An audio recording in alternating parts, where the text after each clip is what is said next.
You too. What's going on?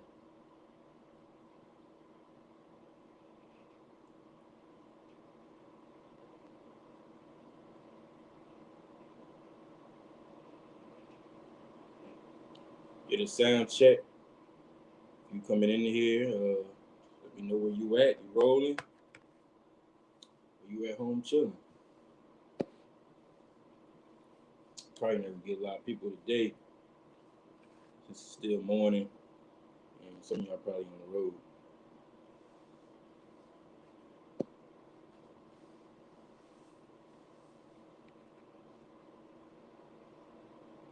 But I'll wait a few minutes, at least the 5 minute mark line, for some of you guys to jump up in here. You might not get the notification yet.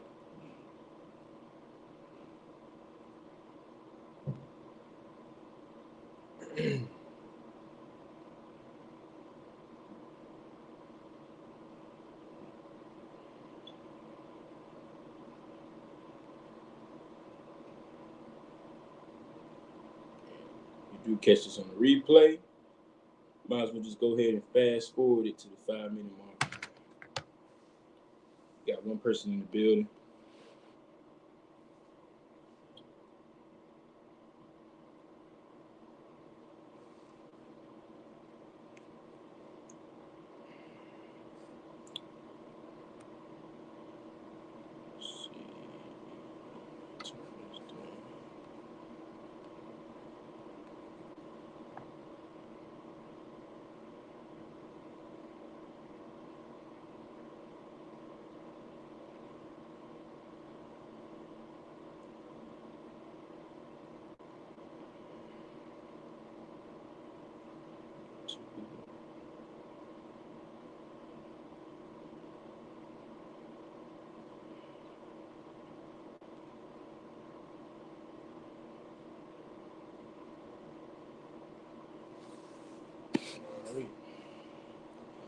Guess we rocking it out with two people today. If you, I don't know if it's two, or if it's might be one, might be me. I'm not sure.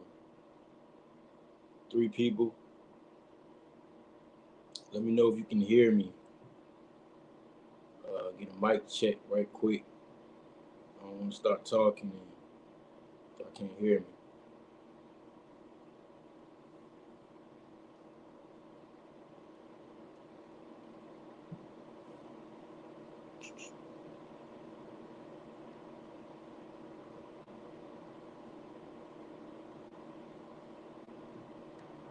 Oh, there go the notification right there. Take a little bit.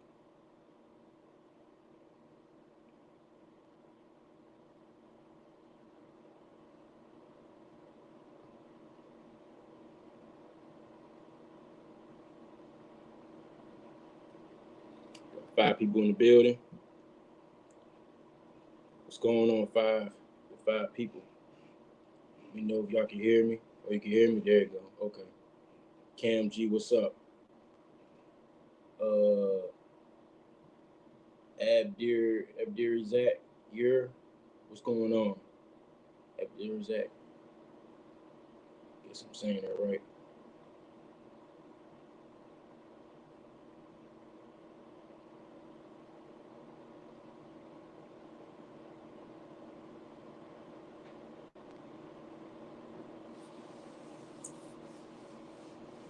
All right, we approaching that 5 minute mark. I ain't gonna hold up too much longer. Definitely not gonna be on here all day either. Well, what's going on, Bruce?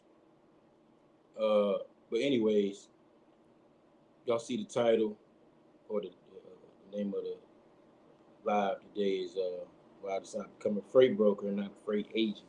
There is a difference. First thing you got to know is the difference between a freight broker and a freight agent. What's up, Brandon? Uh, the freight broker, the difference between a freight broker and a freight agent. Some of you guys already know because y'all deal with brokers on the regular. But a freight broker is the guy or the girl that has the DOT number, the one that has the insurance, the one that has the BOC3 and the surety bond. Okay. Now we can compare it. The freight broker is kind of like on the trucking side, the motor carrier, the one with the DOT number, the one that pays for the insurance, the one that does all the back office. Okay, that's what a freight broker is. If you want to compare it to trucking company, it's pretty much the same thing.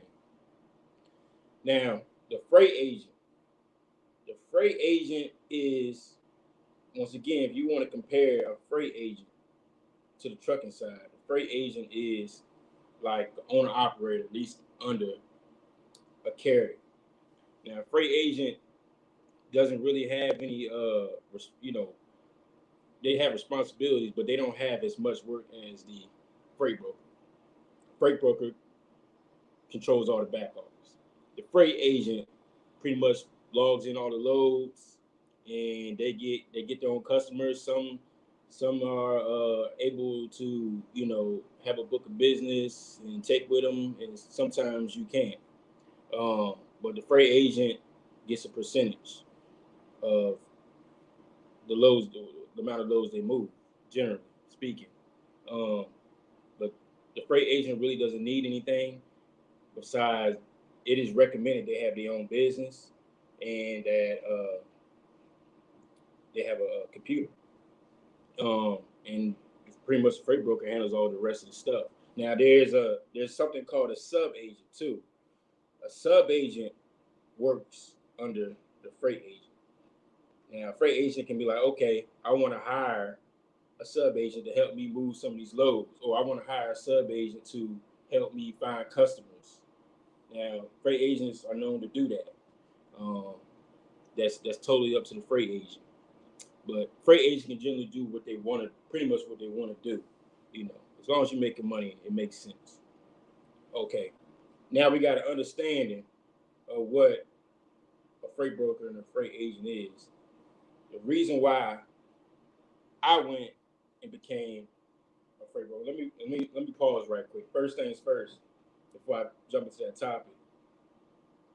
Major shout out to Sunshine. Sunshine, I talked to Sunshine through email. Um, those of y'all don't know who Sunshine is, Highway Diva. I kind of made a decision on that based off of what she said, well, email she sent me, and she recommended me to become a freight agent because it was a better understanding. But I thought about it. There was no need for me to become a freight agent. This is why I went straight to the freight broker. So I became a freight broker because I already understood what's needed to be done. I have a motor carrier authority. It's pretty much the same thing in a sense, just on the other side. Yes, it's a little bit more paperwork and a little bit more you got to do, but I'll figure it out, and I'm still learning. Everything a new business is always going to be a learning curve. Okay. Um, Not to say there's nothing wrong with freight agents. Freight agents make good money. They make great money. Uh, I seen freight agents make $200,000 to $300,000 a year. And that's facts. Uh, I seen freight agents bring in over what 4 million, 4 million, 5 million sales. And that's just looking at different interviews and stuff like that. They make great money. Agents do. They make great money. It's just that I wanted to go straight into the freight brokers and build my business off of agents, freight agent base. Because, and the reason why I went to freight broker as well, because I have trucks now. Well, I have, owner operators where I can go get the freight and give them to my drivers. You know, um, more money, less miles, home every day. More money, less miles, home every day. That's what it is. That's what I got in place, and that's what I'm gonna try to attack. Y'all see me speak on carriers out of Virginia only, and I'm doing freight outbound for Virginia. There's a reason behind that. Uh, I want to start in where I live at first, and then grow like that. There's no need for me If I live in Virginia, there's no need for me to go find freight in California. You see what I'm saying? That makes zero sense. I'm not new to this. I'm not coming in the industry, blindfolded. So I already have the knowledge to, how to move freight, what freight to get and what niche to focus on. Because there's a niche inside of another niche, always in the case. I focus on reefer, and there's a niche inside of reefer that I focus with, a particular freight that I focus with inside the reefer. And I spoke on the other video about I spoke on the other video about I lost my train of thought. It'll come back to me later though. But that's the reason why I became a freight broker instead of a freight agent. Like I said in the other video, that's what it was. I will be taking on agents. This thing is going to blow up big. I'm just letting y'all know right now. I will be taking on agents, not right now. Give me a couple more months. I still got some kinks to work out. Like I got a lot of work to do today, as far as like back office stuff, getting things ready to go. I still got a couple more weeks. Let me see. Today's the 12th. I still got a couple more weeks. I said I'll stay on the truck to the end of this month if everything plays out right. And then hopefully the beginning of March, I will be a full-time broker going 100% in with the brokerage. The trucking company can pretty much run on its own. And when I mean by run on its own, I mean by these guys they're pretty much running the same freight. They're not really, I don't really have to get on the load board to find them freight and find brokers. And this is what I had to do, for it to work. But somebody asked me about, can you be a broker and have a motor carrier and still be on the truck? Yes, you can. You can still do it, but it's very difficult. I'm not going to be the broker to, move one load and, be done with it. I'm trying to take this thing, off the cliff, man. I'm going way beyond things. I'm not focusing on one load and get it moved and then be done with it. I'm not trying to be on the truck. I was never trying to be on the truck long term. First things first. I just had to get it set up right, and that time has come for me to get off the truck. And y'all say, you don't need a cash truck to get off the truck. That's not the case. Because I still finance my truck. I got about a year and a half left on it, and it'll be paid off. And then I still got my trailer. One of my trailers will be paid off November of this year. So I'm not really worried about that trailer. And none of the stuff is high. And then my overhead is low too. So I was able to make these kind of moves, to get the brokerage going and take off with it.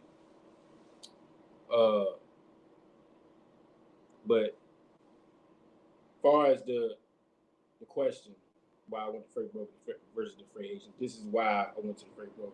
Yes, there's a lot behind closed doors that I be doing that y'all probably don't even be knowing. Like when I'm driving the truck, I'm not listening to music. I'm still learning. Some of you guys got to start. You got to keep learning, keep reading. Audiobooks help me a lot too. But you got to keep educating yourself. It doesn't stop just at trucking. You can always build within trucking another business. I know a lot of people like go to real estate and stuff like that. There was thoughts about it and stuff like that, but I wanted to go the brokerage route. I did a lot of research on brokerage. I watched a lot of brokerage videos. I very rarely watch trucking videos anymore.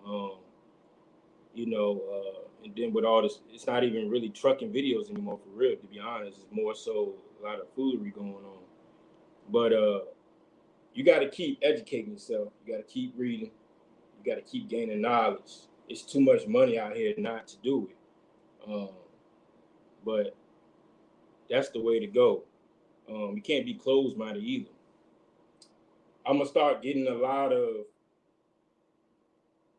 people that want to be brokers coming into subbing to me now. So it's gonna be a lot. It's gonna be a whole different ball game over here. Whole different ball game. What's going on, Brooklyn? What's going on, Nate?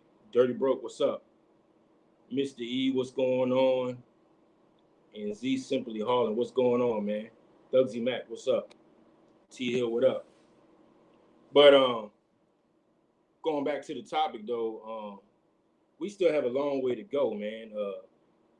I'm kind of like, if you ever watch, anybody watches the show called For Life, it's a good show. I advise y'all to look at that show and let me know what y'all think about it. But that show is very inspiring. I'm not even gonna talk about it, but it's called For Life. Check it out. It's a good show to watch, and I think y'all will understand what I mean by when I talk about don't give it up once you watch that show. Appreciate it, Mr. E. Nick, what up? Watson Channel, what up, man? Just saying, what's going on? Alan Fry, what up? Mr. Business, what's going on? Alan Trucker, what's going on? And if y'all got any questions, y'all can just go ahead and throw them in there, and I'll try to answer them the best way I can. But this channel, I'm not going to quit talking about, I'm not going to make a separate channel for freight brokers. I'm going to kind of just combine them together. I'm going to still talk about the trucking side. I keep y'all updated on that. How's that going? But the brokerage is going to grow my trucking company. Like I said earlier, more money, less miles, home every day. It's going to grow itself. It's going to be a point where I might just kind of be like add-on just owner operators that got their own equipment, trucks and trailers. I'm not really interested in buying more trailers right now until the prices are reasonable. I'm not about to. It's no need for me to go out there and pay for something that's overpriced. It's just not. It's not smart business right now. But everything else is going good. And we're just gonna keep going. Like I stated earlier, the other video, I will be getting into the straight trucks, the box trucks.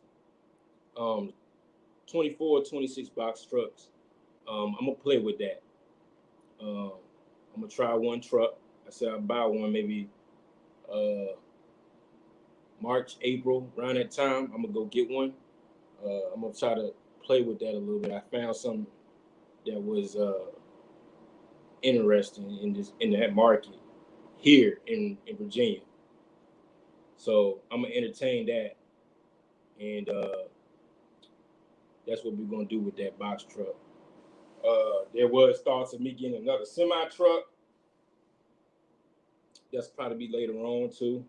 I don't want to be doing too much. We'll try to do one thing at a time. And like I said, I got a lot going on with the agents already. So I got 2 agents right now. So I'm kind of, one of them's already got information in the industry, but they still need a little bit more training. And then there's one I'm just straight up training, from what I know. And then some other references I'm helping her with to grow as well. It's 2 females too. So that's going good. What else? Somebody asked me about starting a freight brokerage on the other video. Now, if you're a husband and a wife combo, it would be a good idea for y'all to look into the freight brokers.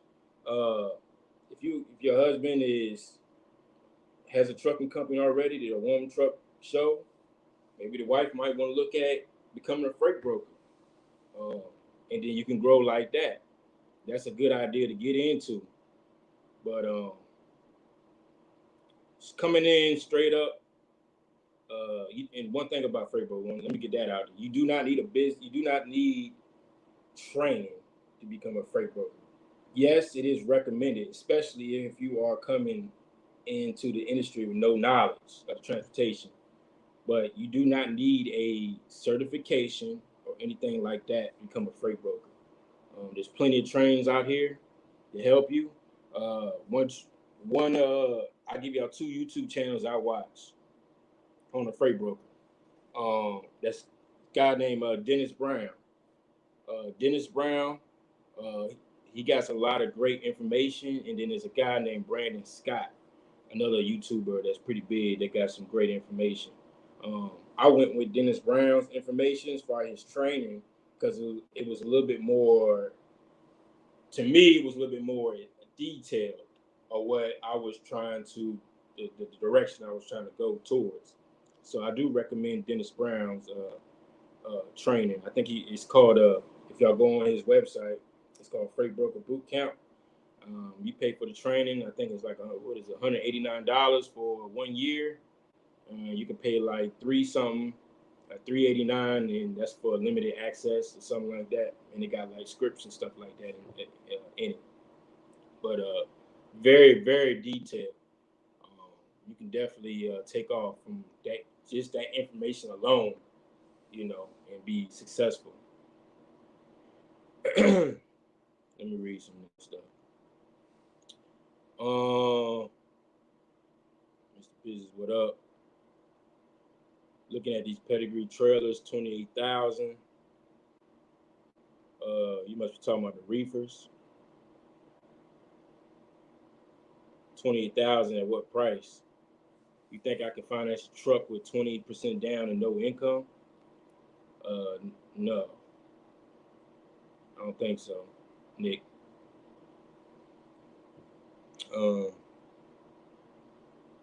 Is your brokerage under the same company? No, my brokerage is two different companies.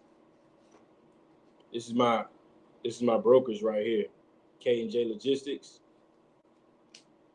Trucking companies, Cooley, Hauling. Two different DOT numbers, totally separate addresses. Everything's separate, different phone numbers. Everything's different. You can't have two companies, playing with, like, you can't have anything the same like that. That's how you get in some trouble. What TMS software I use? I use Ascend. I use Ascend for my I'm gonna use Ascend for my brokerage, and for the trucking I use Trucking Office. Dirty Broke. What is that? Baseless Wilder. What's going on? 2009 reefer trailer is good for 11,000.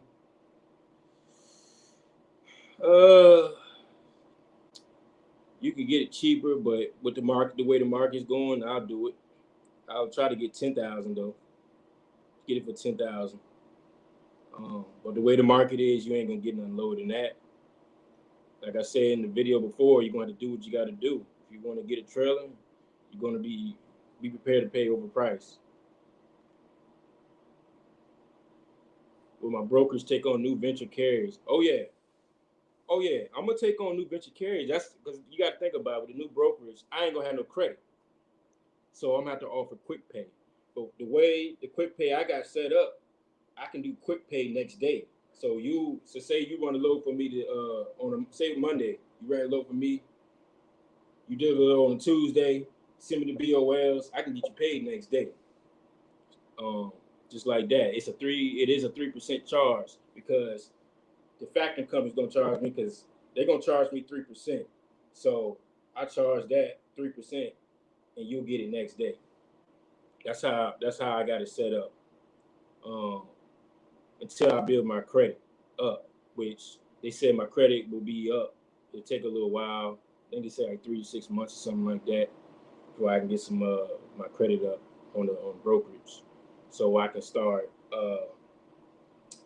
getting set up with some of you guys' factoring companies that use factoring companies. I follow Brandon Scott. Yeah, he's the real deal. Those guys, they know what they're talking about. And if you go back, they've been doing it for a long time. I think about 5, 6 years now.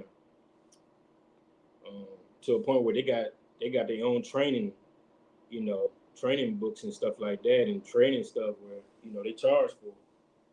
So they doing their thing. What up, Ed Davidson? What up, Gant? Gant? No, that's not Gant. Can't get right. Oh, it can't get right. Okay, what up? Be great. What up? I'm an owner operator with authority. 6 months driving a straight truck. Can I move freight for you? I'm in Virginia. Yeah, give me give me shoot me an email, and this is my broker's email. Uh, Regarding freight opportunity, if you're looking for freight and freight and future freight, hit this email up. But if there's anything regarding just general questions, you can hit me up on callmecooley804@gmail.com. But as far as brokerage related stuff and freight opportunities, and if you don't mind doing quick pay, um, hit me up and I'll get you straight. Give me some time.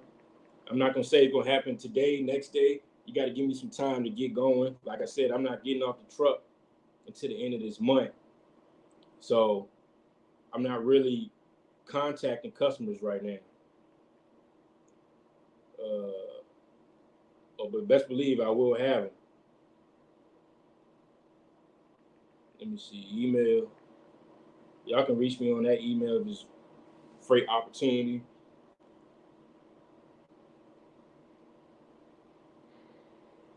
That's the email right there. Matter of fact, I'll go ahead and pin it so y'all can see it at the top. Let me see.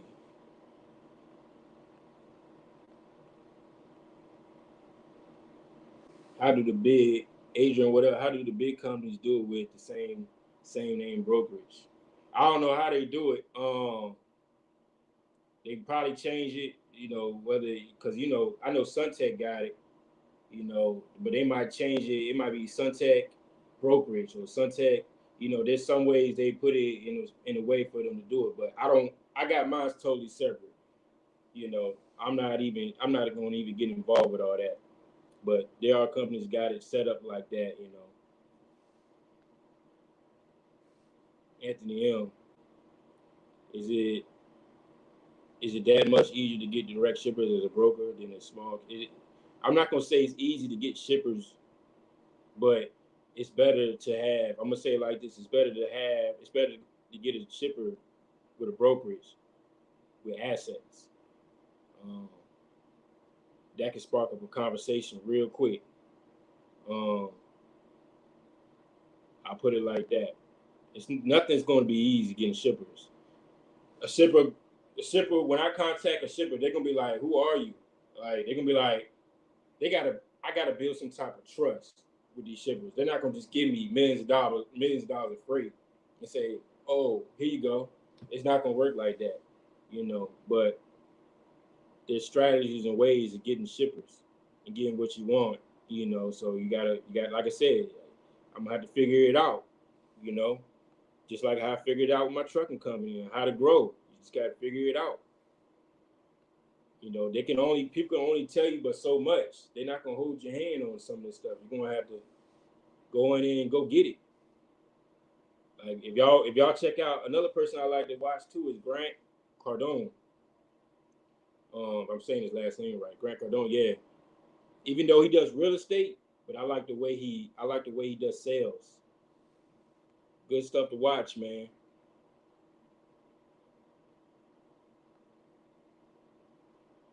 Let me see. So you broke on the reefer loads.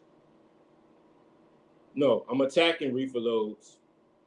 That's gonna be my go-to. I'll dab into the drive-in just a little bit. I'm not gonna go too hard on the drive-in, but I'm also gonna be doing the box truck freight. Um, that's what I spoke on. But that's my niche. About to create my LLC, but don't want to use my home address. Get you a virtual address. My trucking company got a virtual address. My brokerage uses a PO box. So with authority on the brokerage side, you can use a PO box. On the carrier side, you can't use a PO box. You have to have a some type of physical address where they can, I guess, pop up or whatever they want to do, though. But I'm gonna say some virtual addresses you can use on your authority. I think I had a conversation with Watson. I think that's something he ran into. But they'll tell when you're applying for your authority, they'll tell you if you can use the address or not. You know what I'm saying? Before you pay them. Many thanks, no doubt. Yes, sir.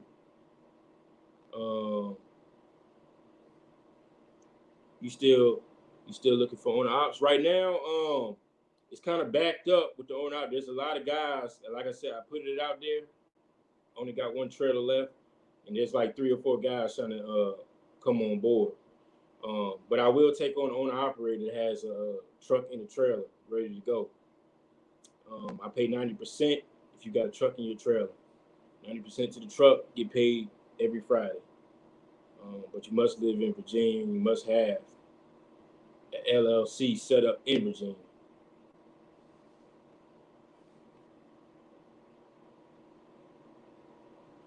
My truck is reaching the 1 million mile mark, and I'm thinking about flipping it for 15K to 20K and adding funds to something with lower miles. Do you think guys are in the market for high miles? Yeah, guys are in the market for high miles trucks. I'll buy a high miles truck.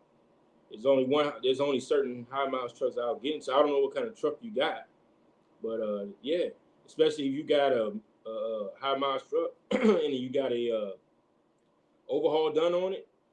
There's plenty of guys interested.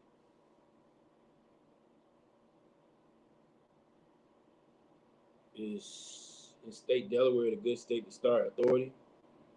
I couldn't even answer that question, man. There ain't no freight out there in Delaware. There's a couple drive-in, there's a couple chicken plants out there. But I think I've been to Delaware. I live in Virginia. I think I've been to Delaware maybe like 2 or 3 times. That's about it. There's really no freight out of there.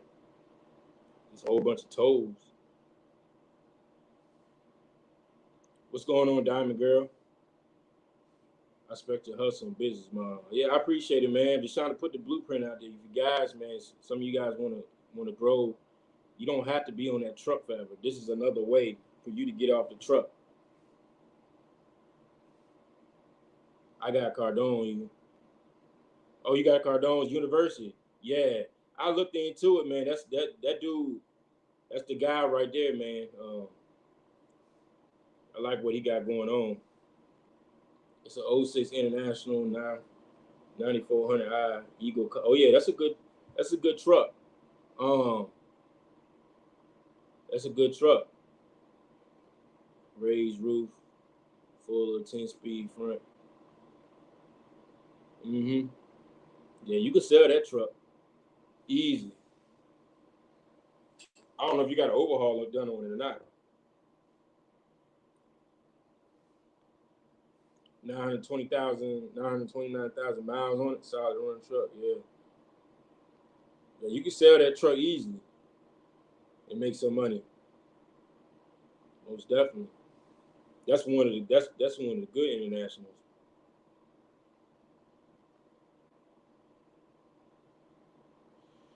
But yeah, man. As far as the topic today, man, that's pretty much why I went for the freight broker versus the freight agent. Not to say that freight agents make money. They do make money, make a lot of money.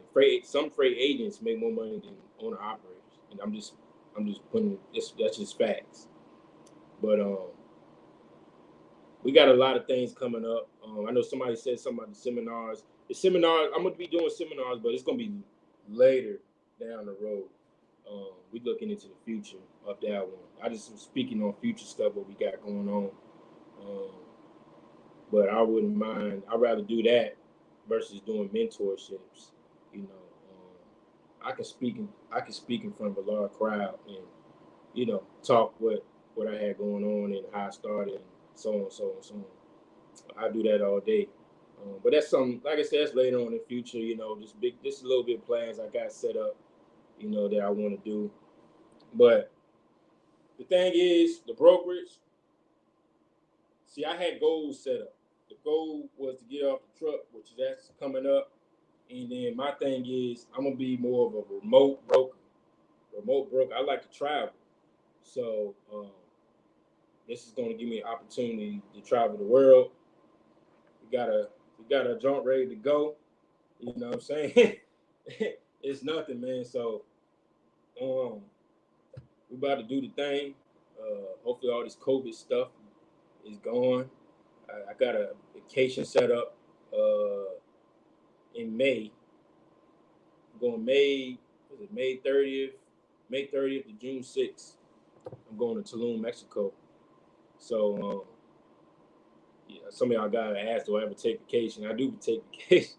I'll be locked in, man. I'll be locked in, getting things straight. Got to take care of business before you can enjoy a lot, enjoy stuff. What up, Lee? But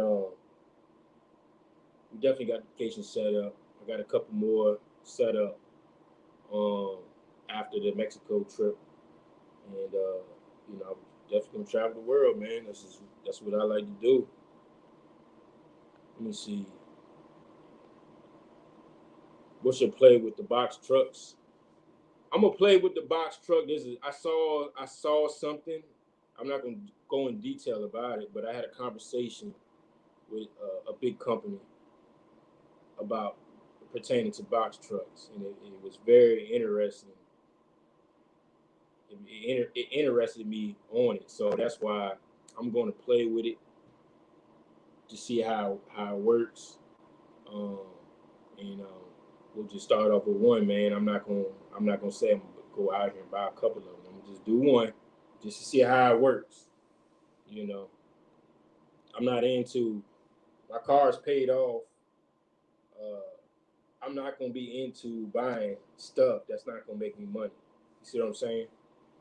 If I'm gonna go get something, the box trucks, buying box trucks, they don't have the same guidelines as semi trucks. Um, they actually got guidelines like buying cars, from my understanding. So if I can go get one and make some money with it, let's do it. Let's do it. One park beside me now, same color. I love them trucks. Do you recommend? Hold on. Do you have a recommendation for a good over the road truck? It's more of a preference, uh, depending on what you like. You might want to look into more of the engines, not the brands. It's the engines. Um, that's what you need to look into, Nick. Are you going to be moving freight out of the Northeast? Husband and wife team, we are looking to buy a truck in the next couple of months. 13 years, reefer experience, clean. We are. Yeah, I'm gonna dig in. I'm gonna dig into the Northeast. Uh, start looking. I'm gonna look into the PA market stuff to break it back down the VA. But like I said, I'm gonna try to keep it the DMV area, the PA, the New Jersey, North Carolina. I'm gonna try to stick to those lanes. I'm not gonna be out here trying to do the most, you know. But I will look into those lanes most definitely. Shoot me an email, Joe, and we'll talk more. I have all new parts on engine block and overhead redone. Just looking to bite the bullet to get a truck with depth to get in California, Canada markets. Yeah, you can sell that truck, man, and sell that truck and use some of that money for a down payment to finance one. Um, if you were trying to go to California in Canada, I'll go 100. Did you get a lot of brokers calls when you apply for your numbers? Not really. I mean, well, yeah, in a sense. But as soon as I applied for my brokerage, I already attached the surety bond. I already knew. Like I said, I had everything already set up. Um, as soon as I applied for the DOT numbers, that same day I attached my surety bond. and I got my BOC3, and I did the UCR. I did all that in one day. I just had to wait the 3 weeks to go active. But I got phone calls and people already hit me up, but it slowed down because they saw that the BOC3 was already attached, the UCR was already attached, and the surety bond was already attached. The only phone calls I get now is like factoring companies, which for those y'all don't know, if you have a brokerage and a carrier, you have to use the same factoring company. You can't have two different factoring companies. Sub leak. Thanks for sharing my video. Oh yeah, no doubt. Get some of this PA man. Yeah, I know what's going on in PA, man. It's a lot of money in PA. I definitely will be making some moves up there too. Let me see. Virgil Smith, what's up? I'm purchasing a truck and a trailer this year and getting my authority. Do you recommend being in the truck for 1 or 2 years, then get out of the truck and purchase a second? I'm ready to take the leap. Stay in the truck. I would stay in the truck, man, for at least a year. At least you got it. When you get your authority, there's a lot of things you have to figure out. I almost made a mistake at one point when I had got my authority. I think maybe like January. So I got my authority in November of 2019. January, like around January 2020, I almost pulled the trigger on trying to hire my first driver. I'm glad I didn't do that. I would suggest you get your authority, stay in that truck for 1 year. You might need 2 years, but stay in the truck at least 1 year and figure out some things because there's a lot of back office, a lot of if there's stuff you got to figure out, and you got to get on top of that. And then you got a safety audit. One thing you want to do is not be out here winging it. Do be a one truck operation for at least a year. I do recommend that. Dirty Broke, I don't have your number. I didn't I didn't get a chance to lock you in either though. Let me see. Let me see if I can pull it up, your email. Because after this live, I'll give you a call. And I can bring some of you guys in too. If you want to come in this live and you want to talk about some things, we can do that. Let me go to the email. Oh yeah, okay. Okay, I got your number. Never mind, I got it.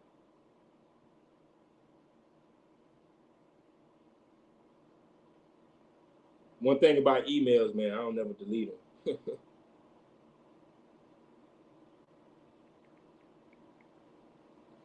I just text you. I put the joint in. We can talk about some things. I know y'all wanted me and Leak to talk about some things, and me and HT Dirty Broke. If you want to chime in, you chime in too. We can, like I said, I'm chilling this day. Really, I got a little work to do. But I took off today, man. It's like a snowstorm that came in, man. And I was like, man, I ain't even gonna fool around out there, man, because like 4 inches of snow, man. And if you know Virginia, man, people don't know how to drive when it snows. People don't know how to drive when it rains out here. So I was like, man, you know what, whatever.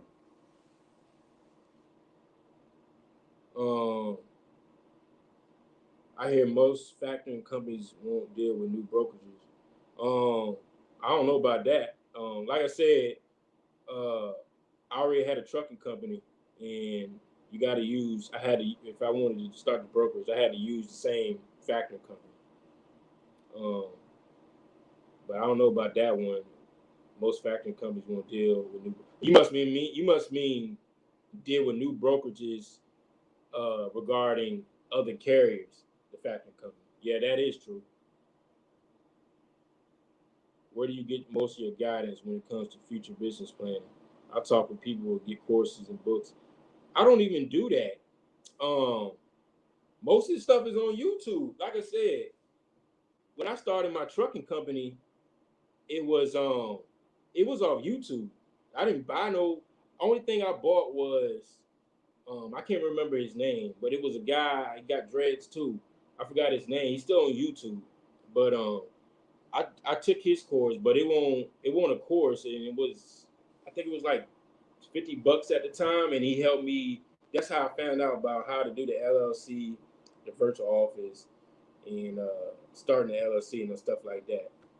And that's pretty much I used the information. After that, um, it was more so a trial and error. Um, that's why I talk about a lot of things. I lost a lot of money, and I try to help y'all, avoid some of the stuff that I went through. YBE, yeah, that's him. Um, I YBE, yeah, that was a guy. I remember him when he only had like 1,000 subs at the time. When I was watching him, but he helped me with the whole LLC thing. As far as starting trucking, but other than that, courses and stuff like that, I don't get into. YouTube is more so of reading. I just do a lot of reading, audiobooks, and I do a lot of self educating. That's what I do.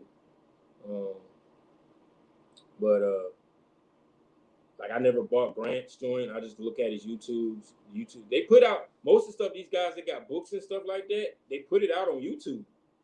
It's already out on YouTube. They just break it up in bits and pieces. I mean, that's just what it is. I just be going like I said, when you driving that truck, man, you got time. I just pull up a YouTube and watch the video, you know, um, and I just keep going through them. Other than that, man, that's what I do for future planning and business planning. Watson, it's more of a self educating thing, you know. I just take in bits and pieces of their business structure and I put it in my own business and how I want to do it. When you're in business for yourself, man, you don't want to be, you don't want to copy 100% of somebody else's business. You want to take bits and pieces of that and put into your business so it makes sense in your business plan. You know, that's how you do it. That's how you do business. Um, and that's what I do. A lot of studying, educate myself, and I can be a millionaire, but I'm still educating myself. I'm still learning ways to make things, simplify things, way to make things more easier. There's tons of softwares, apps, and stuff like that out here, man. Way to use different things, way to get information, knowledge. You got to keep doing it. Mr. Freeway, what's going on?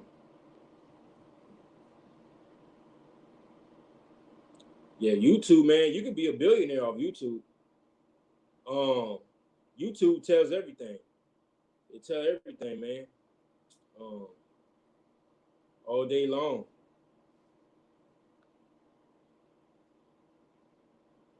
You say you got it. You got what? But if you're interested in becoming a freight agent, the email's pinned at the top. Like I said, give me some time. I'm not gonna make any promises, but I will reach out to you guys, talk about some things. I talk to a lot of guys on YouTube. Um, we'll talk about certain things, and we'll see where you at with it. Like I said, the freight agent, freight brokers is not gonna be for everybody. Some of you guys, you know, it's hard to get customers. I ain't gonna say it's easy. It's hard to get customers, and I don't want y'all to get discouraged because I have goals in place. I don't want y'all to get discouraged because you can't get a customer. Um, you're gonna get a lot of no's, a lot of no's. Now this probably be another video for another time, but you will get a lot of no's. Um, I get a lot of no's all the time, but that ain't gonna stop me, you know, for sure. It ain't gonna stop me. Yeah, go ahead and chime in, Lee. I don't know if you're still in your pajamas or whatever, but you can come in if you want to. Um, YouTube is a new university. If you know how to listen. Yeah, yeah. If you know how to listen and you can take that information and put it into your business, you can be very successful.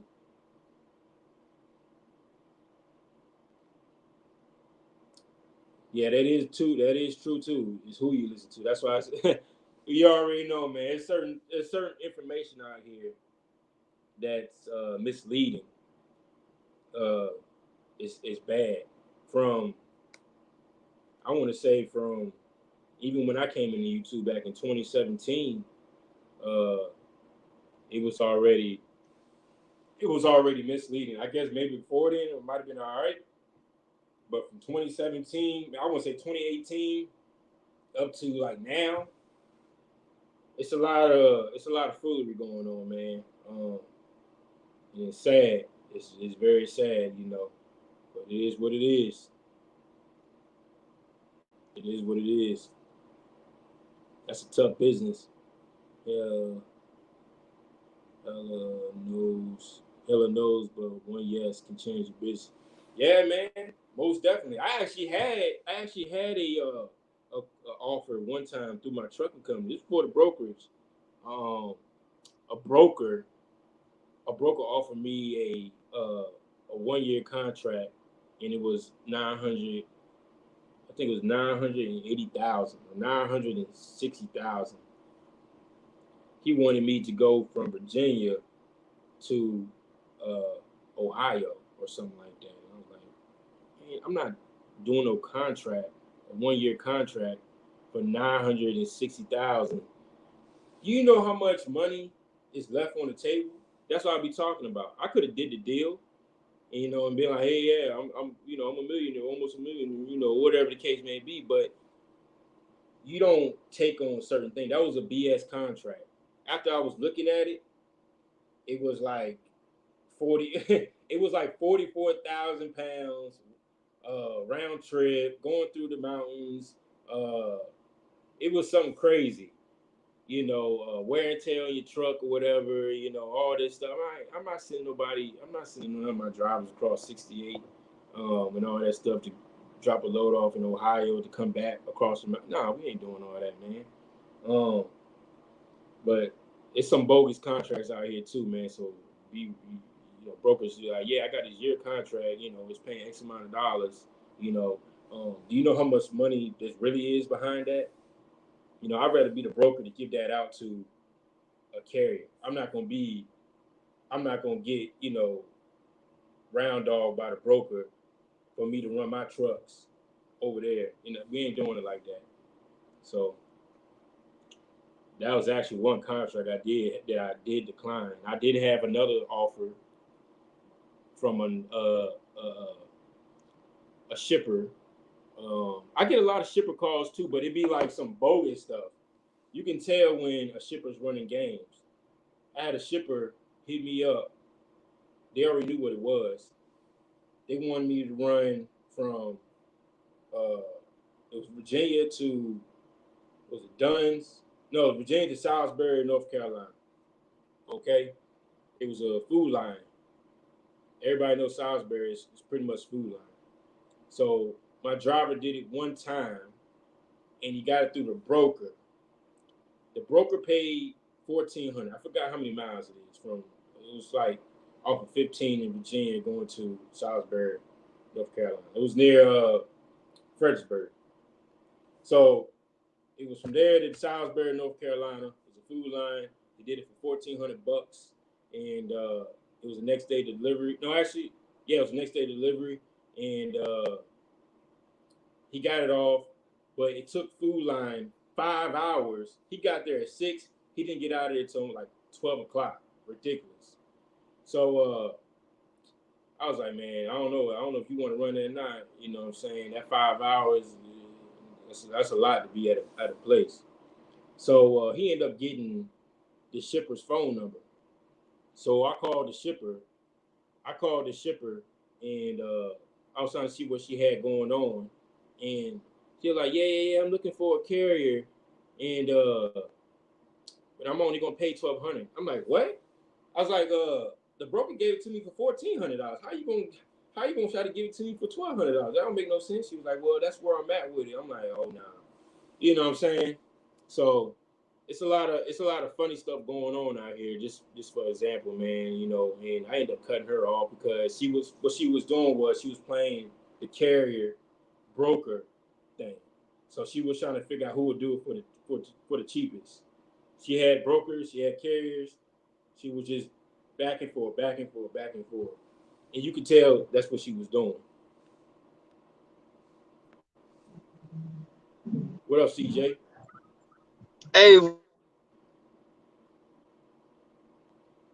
But yeah, you could tell that's what she was doing. She was playing the game with brokers and carriers, and she was kind of finding who was the cheapest option. Definitely wasn't gonna be me because I ran, like I said, the driver ran for 1,400, and I'm not going to tell him, yeah, she's only doing for 1,200. You want to do it? I'm not even going to entertain that. So that's why once you set the standards on something, make sure you're keeping track of those loads because some of you guys are running loads, but you forget what you ran it for, and then you might come on a load again, and you might sell yourself short. You know what I'm saying? That's why you got to get some type of software to show that what you ran these loads for, so you don't sell yourself short. Oscar, what up? Oscar Bella Doctor. Hold on, Oscar Bella Doctor. Decor. I hope I'm saying that right. What's going on? I had applied for my authority and for my understanding while waiting on approvals the last 3 to 5 days. I can purchase my insurance and start working on my box trucks. You can't start working until you go active. You can bind the insurance, but you still gotta wait that 3 weeks till you get that till you get to that the email that says you are approved and till you are approved to move freight, or you can check on the safer web to see if you're active. Because if you're not, it's gonna say not authorized.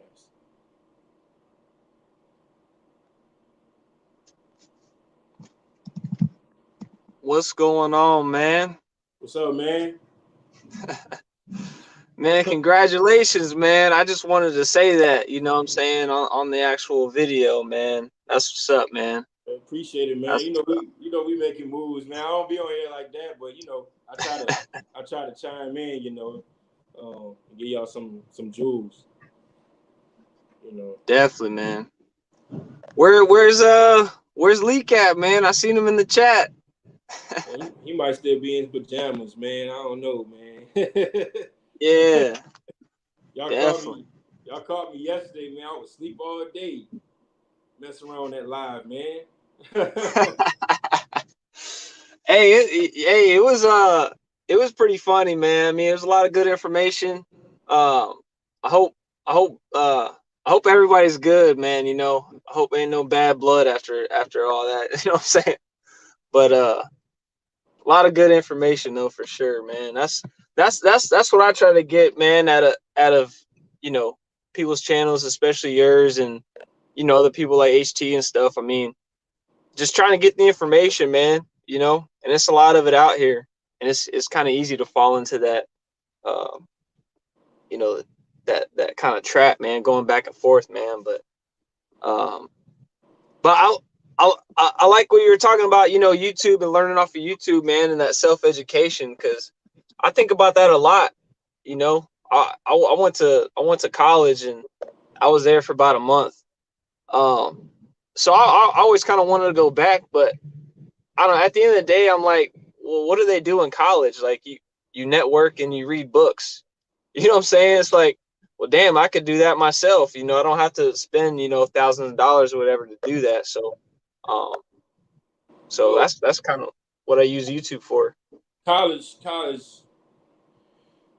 is what it is, man. College put you, I don't want to, make anybody upset, but college really puts you in debt.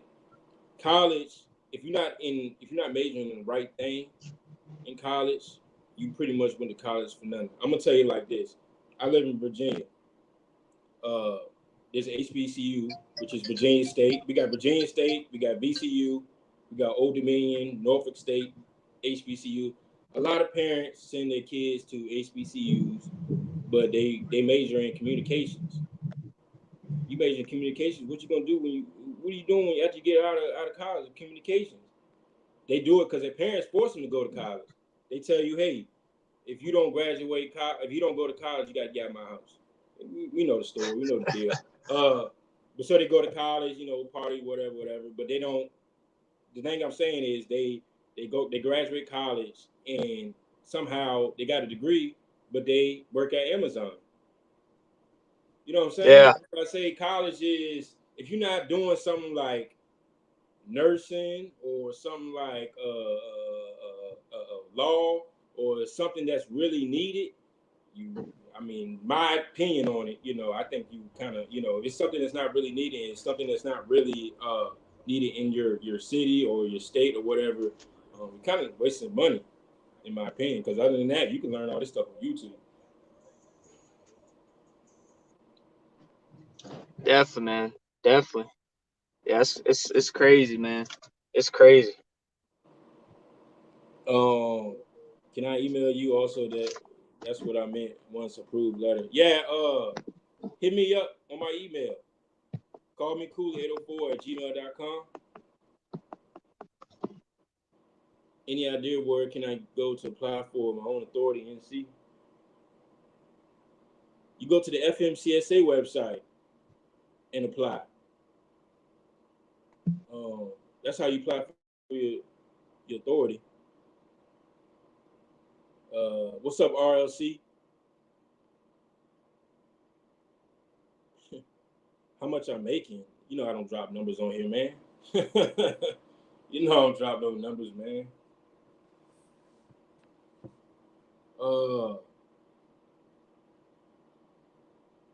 Our transportation MGR have is massive. We make more than him.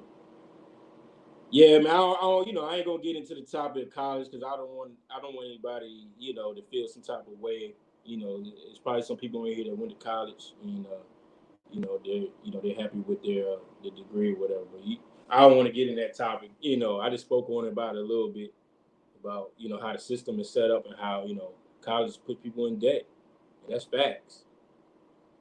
That's facts. I never been to college. I never stood foot into a college. Straight up. What's up, Eddie? Y'all wanna know how much I'm making, man? I make $600 a week, man. There you go. 600 bucks a week. That's all I make.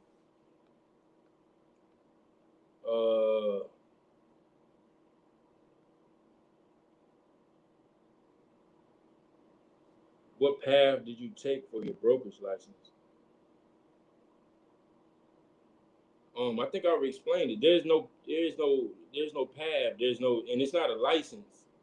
It's a broker's authority. It's actually called a property broker. Like I said, the same way you apply for your DOT numbers for carry. You apply for the numbers, the DOT numbers, and you get an MC number, and you attach the surety bond and the BOC3 and UCR. Wait the 3 weeks, and they'll let you know when you're active. That's it. If that answers your question, bluegrass. That answers your question. But if y'all got any more questions, I'll drop it in the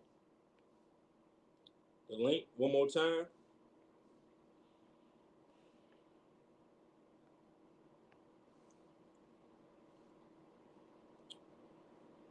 Hey, Janara, what's going on? Oh, that did answer your question. Okay. And I got a couple interviews I'm gonna do, some one-on-ones. I actually got 2 females that I do an interview with coming up real soon. And because I got a lot of, much respect. I got a lot of respect for a lot of you female truck drivers. Salute to you guys and for y'all watching my videos and y'all gaining some knowledge. I get a lot of emails from you guys as well. And I'm gonna get back by having some interviews done with some female truckers. I got two of them lined up that will come come on a live with me and do an interview. I just gotta get the date set up for them whenever they're ready. My bad, Um, man. oh no, you good? What's going on, Shannon? Do you have customers already lined up? Yeah, I got some customers lined up. Customers that I already ran for. They know what time it is. Um, but like I said, I haven't really made any moves yet till I'm fully off the truck. What I think about auto freight? I don't know too much about auto freight. It's probably a good industry to get into. Just like any other industry, it got its issues, but I don't know anything about auto freight. Um, Mr. Rockwell, I'm actually lost right now with the truck industry. I don't know. I don't know which way to go. Honestly, I have 8 years experience. But look, we got CJ on here, man. CJ's if y'all not sub to me, I mean if y'all sub to me, go sub to him. He got a channel as well. What you got? Like 2,000 subs now? 1,500? 16. I just broke 16, man. Okay, so yeah, he's a new owner operator. When you came from Swift, you did what Swift for a year, and then you bounced. Yeah. Got your own truck. Now you leased on. So, um, you got to start somewhere. Though. I don't know what direction you're trying to go, Mr. Rockwell, as far as uh, get your own authority or just get in the truck. You gotta let me know a little bit more information. I'm gonna put your channel in here, CJ. What is the Watson channel? Okay. Yeah, the Watson channel. The Watson. Yeah, I should have put it in my title. But yeah. That's his YouTube channel, the Watson channel. But yeah, it seems like it's so many different ways to go in this industry, for sure. I mean, but I told when I was talking about becoming an owner operator at Swift, and I was talking people I was working with, and they were trying to talk me out of it or whatever. I think that's a big problem. Trying to go to peers, about advice about how to level up, because it's like, 9 times out of 10, it, at least for me, I was pretty much told to pretty much just stay where I was and just keep making money. But um, so I don't know. I don't know, but it's a lot of different things to do, for sure. Oh yeah, you can get people tell you, man, the way you doing it is the wrong way to doing it. Do it this way. You're gonna fail if you do it this way, man. You're gonna get all that. I got that yesterday. Dude told me, no, was it yesterday? Yeah, it was yesterday. No, it was the day before. He told me, "Oh man, you leasing on all these drivers, man. You gonna fail, man. These drivers out here crazy. Do this, man. Do it my way, man. Run 4 loads a day. I run 4 loads a day, and I make the same amount of money you make." I'm thinking to myself, yeah. It's crazy, right? You know what I mean? I'm just, I already know. I was like, but bro, you start 4 o'clock in the morning. You don't get home to 10 p.m. So I start my day at I get up. Generally, I was running low. I get up probably about 4:30. Get to my truck about 5:20. I get to the shipper about 7 o'clock. Uh, I run my load. I'm home by 4:30. Don't Damn. matter. You working hard, Yeah, man. You out here running around. You know what I'm saying, and doing 4 or 5 loads just to make what I was making. So I don't know, man. You gonna get that all the time, man. But if you stick to what you want to do, make your next move your best move. Deal. You be all right.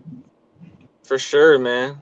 Yeah, because I mean, everyone's got their own things they're trying to do. Like, and that's actually one of my biggest things I'm trying to get down is at home time.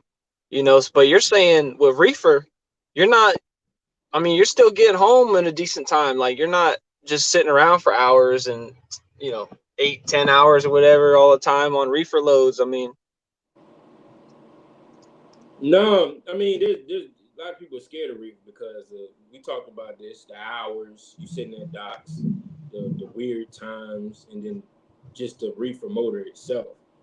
But you get like I said, you gotta figure it out. You gotta find that lane. I never really. It's very rarely that I ever do. Even with the authority, I never picked loads that delivered at 2 a.m. I never picked up loads that picked up at 2 a.m. or 1 o'clock in the morning. Right. I was a 9 to 5. I was always getting loads that was during the day. I would be shut down even when I was on the road. I'd be shut down before it's dark. You know what I'm saying? It's just what you pick. But then again, I never really ran across the whole world. I stuck to what I already knew. You know, so For that's sure. how I did it. For sure, man. What year? What's good? So, in order to be a broker, just simply apply the same way as you apply for a hauling authority. Yeah, it's the same way. What year trucks your husband and wife team purchase, new or used? If you're gonna be team, I would suggest you buying a newer truck because you're gonna add a lot of miles on it. Is credit really important in getting your freight broker? Yes, your credit to get a surety bond is credit based. So when I got my surety bond attached, they ran my credit, and mine came with a $1,250 for the whole year. I just went ahead and paid for it the whole year but it's credit based. It's based on your credit. Um, if your credit's not if your credit's not good, I wouldn't suggest you getting a freight broker just yet. You want to get that surety bond as low as possible. Who did you use for your bond? My surety bond, I used JW surety bond. I think that's what it's called. JW surety bond out of PA.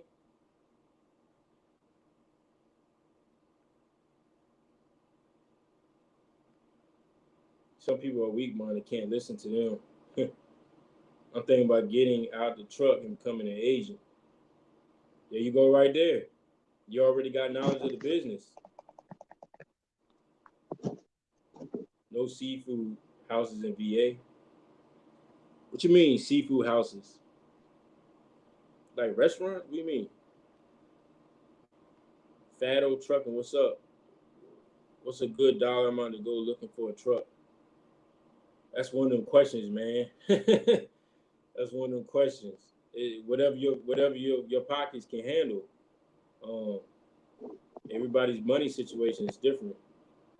Leroy Diaz, what's going on? Oh, he said, "Hey, CJ, I base my authority off broker's credit worthiness, whether I take a load or not." See, that's what I'm talking about. See, us as carriers, I'll show y'all right here. Let me pull a DAT board.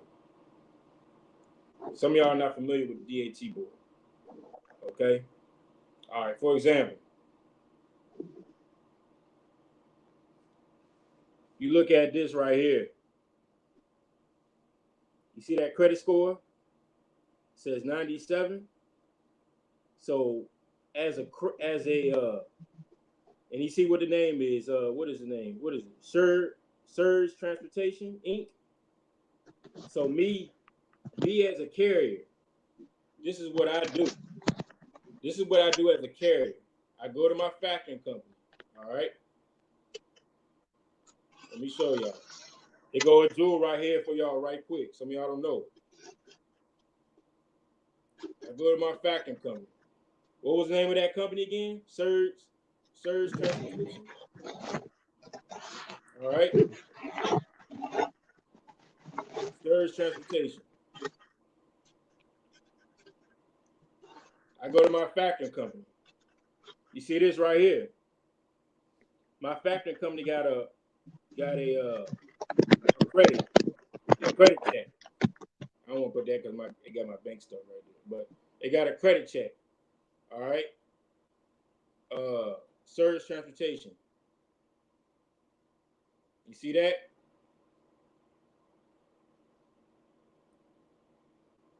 I don't know if y'all can see it. It might be too bright. But Surge Transportation, they got a rating of a C. You know, so generally I would run that. I would run with Surge. C is average. Okay.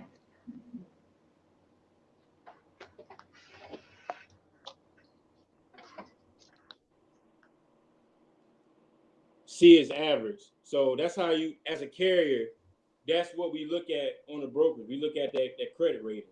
So me, as a broker, when I post my loads on the load board, mine's is gonna say, it's gonna say like an N. It's gonna say something like an N or a zero or something like that, which means I don't have any credit as a broker, which means I have to quick pay to drivers till I build my credit. You know, I got to build a credit report with all the factoring companies.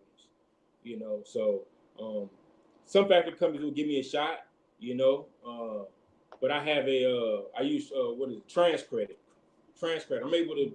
I need 3 references pretty much. 3 trucking companies references saying that, hey, this brokerage right here, he paid on time. They're gonna ask like, how soon did he pay? Or he paid next day. Boom, boom, boom, boom. This. I send it to trans credit. Trans credit be like, okay, all right, that ups up your credit. So you keep doing it, keep doing it, keep doing it, and then your credit eventually be established.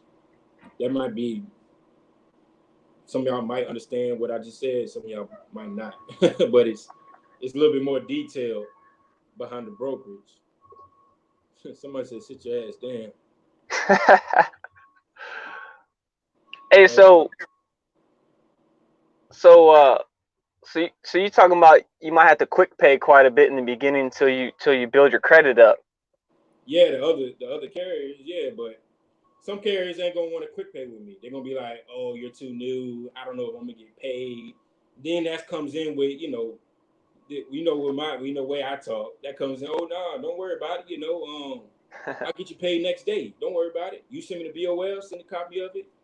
I'll pay you next day. There ain't no, you ain't got to wait 30 days. I'm not going to hit you for the 7 days. Whatever the factoring company charges me, which will probably be actually 2 days.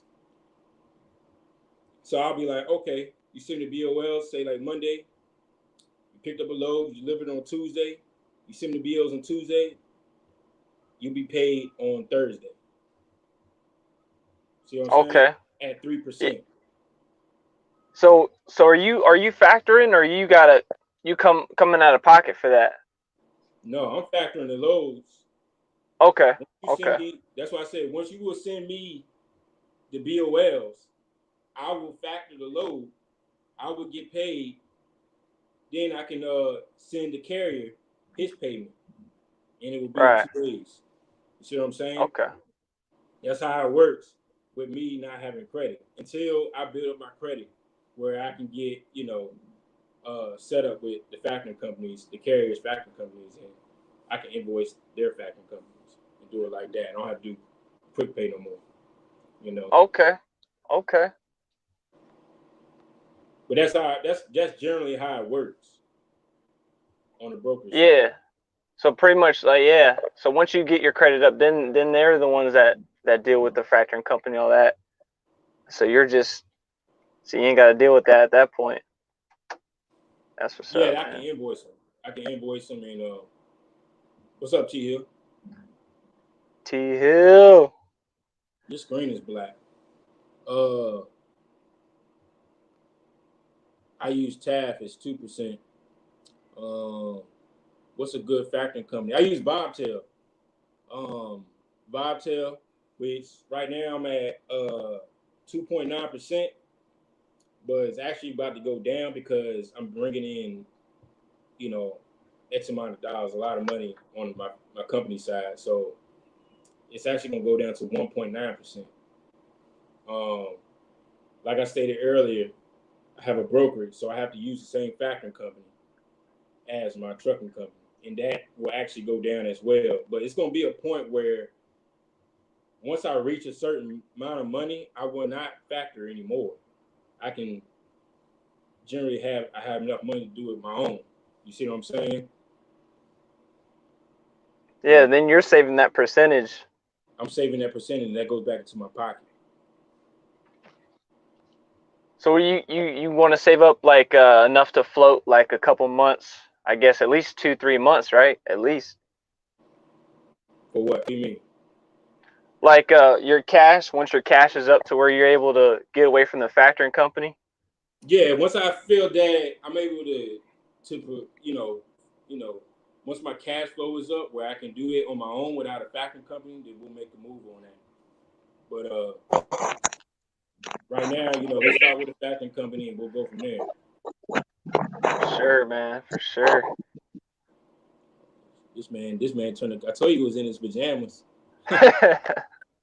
Oh, Had, he turned the camera. Oh, look, yeah. Hey, oh, he's just chilling. had to get my putty face on.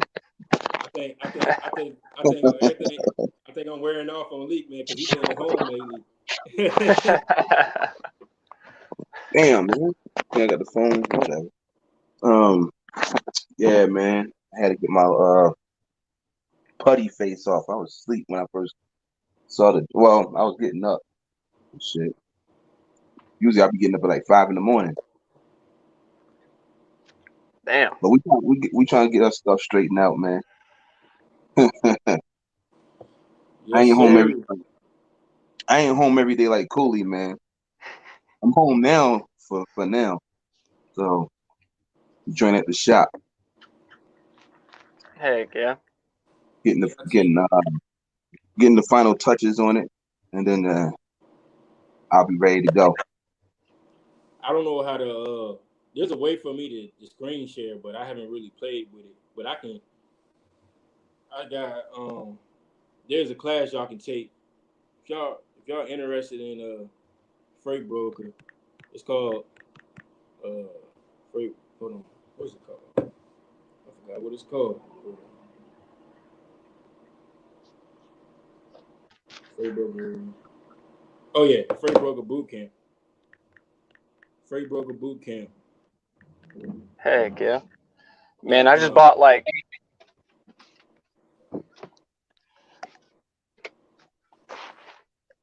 now I was saying I bought a few books, man. I got to get through them on Amazon for trucking business stuff. I've been I did one audio book, but I already got HT's book, but I got a few others here, man. I gotta get through them, man. But Oh yeah, you on it. You on it. Yeah, you can't on it. stop. Can't stop, man. You trying to be next? Telling you, man, it's a lot to do, a lot to do. That's one of my biggest things is I was talking earlier with Cooley is, trying to get some kind of schedule established, you know what I'm saying? Whether that's eventually being home, but at least being on the road, having a schedule, where I'm not just out here driving crazy, waking up all kinds of hours. And I mean, it's cool and all, but I need my sleep, I need a schedule, you know what I'm saying? Yeah, it's hard. It's hard. It's kind of hard being home every day as a one truck operation. Um, Especially if you got a truck note. Uh, I'm not saying it's not doable, but it's tough. um, Yeah. Yeah, you gonna have to. you got to be in the right area to pull that one off.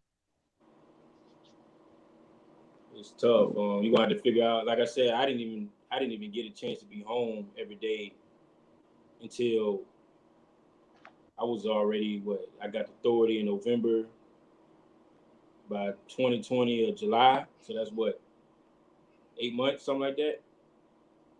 So I was home every day. But before then, I was on the road. Before I got my authority, I was OTR. I was home every other week. And then I got it to where I was home every weekend. And then eventually I was passing through the house. And then I found that guy, man, he had me home every day.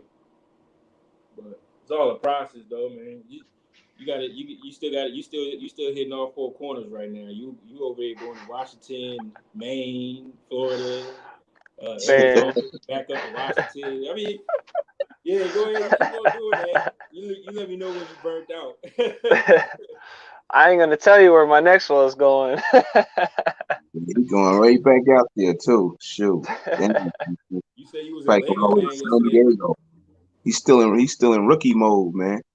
Well, bro, I'm also exploring the options of moving, you know, and I'm trying to get Yeah. a feel of different areas. You know what I'm saying? I've actually, I kind of, I like kind of the northwest, like north Midwest, kind of like Montana, South Dakota. I don't know, man. I don't know, but He said, I'm trying "Damn, what you doing? What you trying to do?" to. We're all over the place. But Yeah, though, that a lot of when you start driving trucks, man, yeah, that's what people be doing when they first come out. I ain't gonna say everybody. They be getting around and they be like, maybe I should move here, maybe I should live here, So shoot, I lived in Cali at one point down by San Diego. I started out, I was in Memphis and then back to North Carolina and back to New York. So but but yeah, drivers do be like, exploring. So that ain't a problem, you know. Just don't get to the point where you just like, wow, I live in Memphis today. 3 months from now I live in Chicago. 3 months from yeah. then, you just like you like all over the place, man. You Well, know. why'd you leave Memphis? I got out because I was just going back to North Carolina anyway. So, but technically, I didn't even go back to North Carolina. I went to New York. I went to run dedicated in New York, and then I went back to North Carolina like later on. Um, and then that was pretty much it. I was in North Carolina for a good while. Then Somebody got an echo. that was because of my wife. My wife's from Cali. Somebody got an Okay. echo. Yeah. Say Ain't what? me, Now? is it? Like a static or something. Yeah, I hear static like a I TV or think that might something. be T Hill. Man, my connection. Is that my connection? I'm Somebody gonna got like a mute myself. static or something. Yeah, that's T Hill. Yeah. Oh, there you Man. go. Yeah, it was T Hill. Yep, it was T Hill. But Huh. Probably got to redo it or something. I didn't take a course, Gennaro. I didn't take a course, but I will take his course just to brush up on anything I missed. You know, I'm not gonna say that I'm gonna jump in here and just be a broker and I got customers, but I'm always, like I said, it's always still room to gain knowledge. I'm gonna still take his course. I just didn't do it yet. Yeah, I'm I'm gonna all do it. about that, man. I'm gonna go to that seminar. Let me know. Oh yeah, it's gonna be later down the road, man. That'll probably be like next year, maybe. Can For sure, man. For sure. you do those with templates? Yeah. Yep. Yeah, I had well, they offered me temp plates for my truck, but I had temp plates on my trailer too, so doing You talk loads. about as long as you got that thing on your window, uh, with all the states on it, whatever the thing's called, the cab registration. I think that's what it is. Mm. You be all right, but yeah, templates, yeah, you should be good. Yeah, it should. On a trailer, right? How my sound? You better now. That's I'm gonna good. go look something. It's all about progressing. Yeah, that's it, man. It's all about it's I all wanted to about leveling it up. I wanted to piggyback on you, Cooley, on the showing how you check out the brokers. I don't have a factoring company, so I got to do it a old school method. So I want to just drop the jewel in here for some people that don't have a factoring company. Um, the first thing you do is you look at the load, make sure it's everything that you're looking for in the load, and when you go to the DAT board, you could click on the carrier, and they'll have a credit score like what you just showed. Then you'll do a quick Google search on that carrier to see for any reviews. So if you go to that carrier's information, their address will be on Google, and then you'll click on their address, and there will be a review in there. What I do is I quickly scroll through all the reviews. If I see one review in there that say that this carrier don't pay, it's a no-go for me, a no-go. Because the headache you're going to have and for the amount of money that you're probably trying to get out of the load, it's not going to be worth it. There's too many loads on the load board for you to be dealing with somebody that's probably not going to pay you in a timely manner. So for an example, if you don't see any information on the broker as such as yourself, because you're new and you don't have any credit reviews, and if I go and click on your name and no information comes up, now is a good time to really negotiate that rate. But I know you've been in the game quite a while, so it's going to be hard to really try to put that pressure on you because you know what it is. But for somebody like this lady in the chat, she's thinking about getting a brokerage and she don't know what it is. She's going to get a bunch of carriers like myself that's going to find that she's new, and they're going to take advantage of it because they're going to know that she's not going to make no money. She's going to be probably trying to, and we know the rates. That's one of the things that's misconstrued out here is that these carriers don't know the rates. We know what the rate is, and it's a market. So we know if the carrier on our side, we know what the numbers need to be, and we're looking at what the broker is giving to us. So we kind of could figure it out. If you've been out here quite a while, you'll be able to know if you're making any money on these loads. So once I figure it out that this person is new, I try to negotiate a really good rate to maximize my profits. So that way, if this person don't pay me, there's some things that we have to do behind the scenes in our back office to try to get that money from that broker. But it's going to be really, really tough for somebody that's new coming in here as a broker that don't know what's going on. And you post the load on the load board, carrier's going to jump all over you because you're going to be like sweet meat. You're going to be sweet meat out here. And just to go on a little tip on that, what he was saying, if say like I see T Hill, I'll be like, hey T Hill, I got this load, trying to move it. He don't know me from Kansas City. He might be like, well, he might be like, can I get half of the load up front? I might be like, all right, I give you half up front and then half up, when you deliver it. Which I'll give him an EFS code, and there's ways of doing things like that. Or he might be like, well, that might not be good enough. I've seen brokers give up the whole, pay up the whole up front before they even deliver the load. And that's risky, but you got to get that load moved, because it's gonna come back on the broker. There's different ways to move loads as a broker that doesn't have credit, and that's one of the ways. Like T Hill said, what he does, he looks at the broker's review, and if the broker has like, oh, he doesn't pay, see, I don't plan on going that direction, or somebody being like, oh, they writing reviews on me, or they attacking my surety bond, talking about he don't pay this, that, and the third. That's more so the bigger companies, or the semi big ones that don't like to pay, and they over the what do you call it, the 30 days or whatever. What is your 30 days, T Hill? Yeah, 30-day net. Okay, yeah. There's different ways to make some things shake. But to try to give some more jewels in here, the reason why we want to deal with the newer brokers such as yourself is because these shippers, they shop the load. And what I mean by that is when you look at the load board, and for instance, it'll say Richmond, Virginia going to like Salisbury, North Carolina.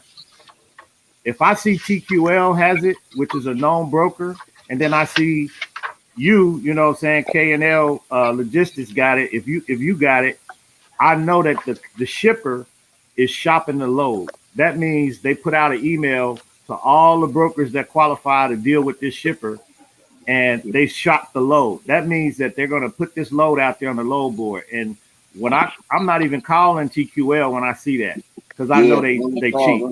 I'm calling you Right, because right. I could get more because you ain't gonna be you ain't got a lot of overhead, so you willing to take a $50 profit on the load. Whereas TQL they need to get the whole 200 or $300. So I'm calling you so I can get a better rate and quickly get in and get out, especially if it's somewhere I like to go. So these are some gems. I see Mob ENT put in there. You got to be careful with that. I don't know what he's talking about, but I think you're these are talking about them paying up front stuff oh and paying half. Yeah, I wouldn't do that. You know, pay the whole thing up front. I think he's talking about the I, EFS. okay, I've yeah. He seen said he tried the brokerage thing. It wasn't for him. I've seen Hey, I some got people pay up front in the past, like when I was back in the day at Universal and whatever. They had to pay up front, man. Like I mean, but they was established, but they just had some problems, you know. And Universal made them pay up front. Universal made them pay half. So it just depends, though. You gotta watch out, though, who you messing with. This is before they start putting the big bond on it, you know. 'Cause back then, you know, it used to be fly by night. And Oh, still got fly you by can night. you can answer that question, Leak, right there. Boy, driving See for it. others, that information is not private to us. Let me see. So when you go on your own, you are afraid. How do we find that without wait? You can drive for one day. Oh, you talking about what him leasing on to somebody else? Like like Yeah, me or you got to or book your own yeah, freight in order to find out the rates. If you work for a yeah, company and they dispatching you, don't even worry about the rates. Just yeah, take what you got and run your truck as efficiently as you can, because when you get your own authority, you already can run your truck at that rate. So when you get your own authority, you're gonna be obviously requesting more of the money. yeah. I'm gonna tell you what I did. I always had the DAT board since I did a lease purchase deal I did a long time ago. That's how I knew that brokers. I mean, the people that was dispatching me, they would send me all the way to Washington State. And I'm like, man, why I'm going to Washington State, man? He's like, that's the only thing that's on the load board. I would get on the load board and be like, what about this load? They'd be like, oh, we didn't see it. I'm like, huh? I'm like, Yeah, what? That's how I found out a lot of things about dispatches and stuff like that. I right, always had the DAT board no matter what. That's why I got away from dispatching. And, right. that's probably the best Yeah, thing to do. like me run that Landstar, pull out the DAT, look at it, see what's going on out there. Um and I learned that from dealing with the different agents. You know, even inside Landstar though, you can find out what loads actually pay. You just there's a tab to find out about that. But other companies don't do that. So you know, like you said, you just gotta run your truck as efficiently as you can. You know, without running all over the place. Really, that's what we hoping CJ we get you stop doing. He'll Trying to get listen one Josh, day. we're trying to get Josh out of that problem. But I think he catching on to a couple of things. But yeah, some companies won't show you the rate. But if you're trying to plot on, going on your own or something like that, DAT or truck stop and kind of get an understanding of the different, lanes. Like people look at that 15-day average, man. I was saying that in the video. Um, they'll look at that average and be like, well, okay, so that's what it is for that load. Nah, that's just an average for multiple loads. That could be a hazmat load. It could be a bunch of different types of loads running that lane, man. So you gotta, understand what you're up against when you like calling somebody about a load. If you pick up oversized load, you say, well, the lane paid 2,200, you know, on 700 miles. If you go back and tell them, well, that's what it is, then you're gonna look pretty stupid running that load because then you should have got way more money than $2,200. Will Sosa put in there, it sounds like the DAT load board is the only place to go look for loads. No, that's not true. You're not going to look. Good. You're going to look for loads all anywhere. You have a truck and a trailer to move freight. You're going to be looking to where you can go move freight. If you just look on the load board, then you're going to be limiting yourself a whole lot. But once you start dealing with brokers, then they'll be in your emails every morning. You'll get emails. You'll get phone calls from people that want to move stuff. Once you've been out here, and then you'll do that. You use the DAT board. Once you get established, you shouldn't even be trying to use this low board. But in my opinion, I think the low board looking for like back on to get back into your area where you know you can be profitable. So once you deal with a broker a certain amount of time and y'all get a relationship, a lot of times, man, they sit there and they email you a lot of things that's going on.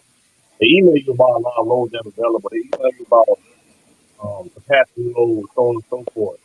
There's sometimes, man, where my truck that's over the road, you don't even put on low board like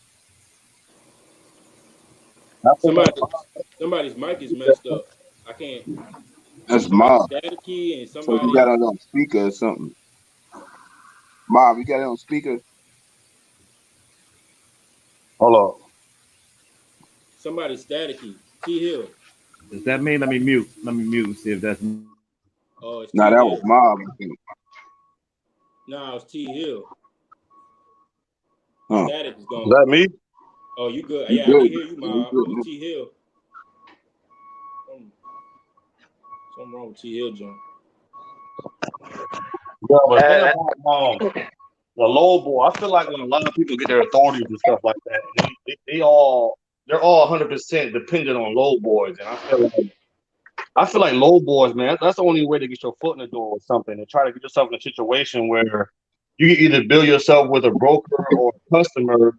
That way, you don't really have to jump on a low board like that. The low board, in my opinion, is either a stepping stone or just something to use to get back to where you want to go at. It shouldn't be something that you're 100% dependent on, because we've all seen it when everything shut down and there was more load versus truck. How the freight volume the freight rates on the low board was just. I heard guys were pulling stuff at $1 a mile. You know what I'm saying? Let me ask you a question, Mob. Okay. Do you pull the same lane for the same price every day, all year long? No. What makes you determine? It don't work that way. No, it depends. Why do you change your prices? Well,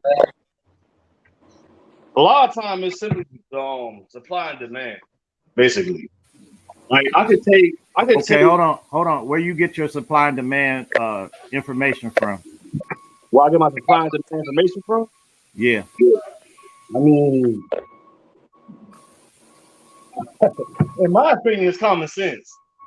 It's common sense in my opinion. So it's like, okay, we're in February now. Okay, we already done went past Christmas. We already went past Thanksgiving. We already went past all the little shopper holidays.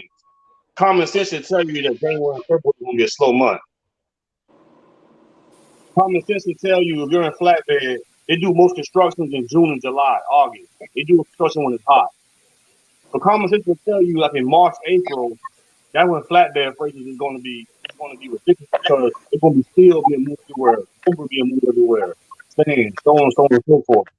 It should be common sense when August comes around, September comes around, you coming around to the Christmas boom again, the Thanksgiving boom again, all this other stuff that everybody spend money on. I mean, I don't really go off any news outlets or any type of 15-day average or anything like that to base supply and demand. And I don't know, that's how I think about it. You know, like I said, I've been in this district 5 years prior to driving. That's how I think about it. Right. So I don't. My prices aren't the same either. But I'm gonna give you something that I do, and it's the reverse of what brokers do. Okay. Brokers put up dummy loads on the load board, paying a whole lot of money going somewhere, Oh right? yeah.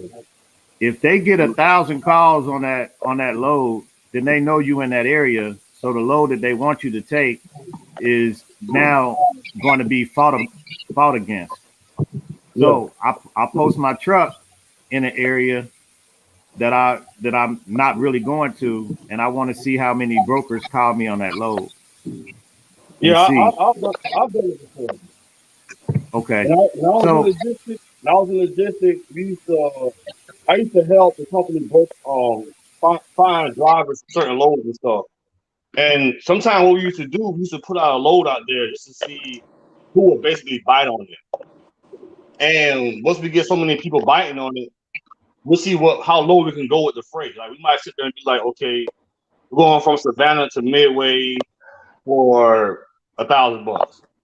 You put it up there, and then you got people bidding on it. Some people might bid 900, some might bid 800, some might bid 750. And the lowest one might go up there is like 725, something like that. So what we used to do was we'll post up another load. It's the same shit, but we post up there for 750. You know what I'm saying? And then somebody either gonna buy at 750, somebody gonna break it down even lower because I'm only basing this new rate for 750 because somebody went at 725. So at 725, I know somebody gonna try to bid lower than 750. It's just that's something that we used to do. That's crazy. right. That's something Well, we used to do. that Like, supply and demand. So you just winging it sound like, but I get actual data from the DAT board because it'll show you how many trucks are going to the state and how many loads is going out. and it's not winging it because I'm getting real time data. Like how From you're going where? on DAT. That's what I'm asking. Where are you getting that from? You said that you just based that on the time of the season, but you're basing it on the season. Everybody, yeah, we all know the season is a slow season, but this is an anomaly. We are in a pandemic where freight is moving off the charts. So I you need understand it. you should have a place to be able to point to when you're doing your numbers. I understand it. And this whole situation is basically like I say, it's goes off situation. I would say you're talking about seasons and it's a pandemic right now. Everybody knows it's a pandemic right now. So of course things are going to be outside of the norm. But when we're talking Right. about me asking me the question, how do I determine my rate? How I determine supply and demand? I mean, minus the pandemic, you don't go off season. You don't even go off what's been going on for generations. You see what I'm saying? Okay. It's just something that I see just being in the industry. For me, seeing this on both sides, the logistics side and on this side, I kind of already, I don't want to say know what's going to happen. But common sense to me. T Hill, that's your sound. Yeah. I think you got a headphone or something, man. Something's echoing or something. Yeah, like somebody talking about supply and demand information, and I don't know what you're talking about. Like for example, like me out here where I'm at, right? Nobody wants to go to Colorado. I get emails every day about Colorado. Actually, it's the same loads, it's multiple loads, almost every day. Like I could basically just hit them across the head all day. 'Cause nobody wants to go up there. So it's about you gotta know your area um at times. So once you figure that out, then you'll know how to use leverage against these brokers. Yeah, it's about them lanes. Like I was telling CJ, man, you got to figure out your lanes. I know you like going from Washington State to New Hampshire. It's cool and all. But eventually you're gonna get to a point where you want to stay in a certain lane. Like you live in Florida. That's cool. There's a lot of people live in Florida. But you might want to be able to go to Savannah, maybe play around in Tennessee, come back down to Alabama, and then swing back over to Florida or something like that. Or what I did was I played with Savannah, went up to PA, came back. I was passing through the house, came back down, and just did it like that. you know, and I was home every weekend. You know what I'm saying? But it's all about finding that lane and figuring out, you know, how much that lane pays, staying on that lane, and you be all right. You know what I'm saying? I played around in like 75 too in Atlanta over there by like Ackworth and all that. Had that lane right there. It took me back home to Virginia, messing with the empty cans of empty cans. Like, it was like 10,000 pounds. I was getting like at the time like $1,600-$1,700 to take it back to Virginia. Easy load. Damn, those some heavy ass cans, man. Huh? Those some heavy ass cans. I know when you see 5,000 pounds. You got to pull out a recycling center in Ackworth? Soup cans. 10,000 pounds. Yeah, you got to pull out it's like a little Nah, recycling center in Ackworth. I can't hear you. You said you picked up a recycling center there. No, I picked up at Ball Meadow. Oh, okay. Ball Meadow from Rome, Georgia. Okay, yeah, because we used to dump aluminum down there in Ackworth. It's like a little recycling center there. We used to bring dump trucks, all that shit over there. Well, it wasn't in Ackworth. It was in Rome. It was. Rome. It ain't too far from each other, but yeah, it was in Rome, and I would take it back to Williamsburg, Virginia. But I don't do drive-in no more. They don't. You can't put that on the reefer. You can't put those cans in the vans. Yeah. Now I was just saying like 10,000 pounds because usually when I see them, they usually like 5,000. But I know there's different types of cans and shit. I was just clowning around. Yeah, easy money though. You know, but I don't know what to do with that joint though. But yeah, as far as CJ's situation though, you're gonna have to figure out that lane you want to run, man. It's Florida's tough, man. You're gonna be fighting against those guys that got drive-ins. It's so saturated. Like it's crazy. Yeah, what area you stay out of? I live in Vero Beach. You know what I'm saying? That's what I was saying about thinking about switching divisions and then also thinking about moving. You know, I got a lot of things up in the air that I'm down for whatever. You know, I got all my endorsements and stuff. I mean, I'm just kind of trying to see, you know, what I want to do next. You know, it's gonna be big. Oh, I'm driving right now. I know it's a lot of guys coming out of Wisconsin, man. Yeah, the drive-in's been hitting though. You know what I'm saying? So, I mean, I thought about switching a little earlier, but I mean, I don't know.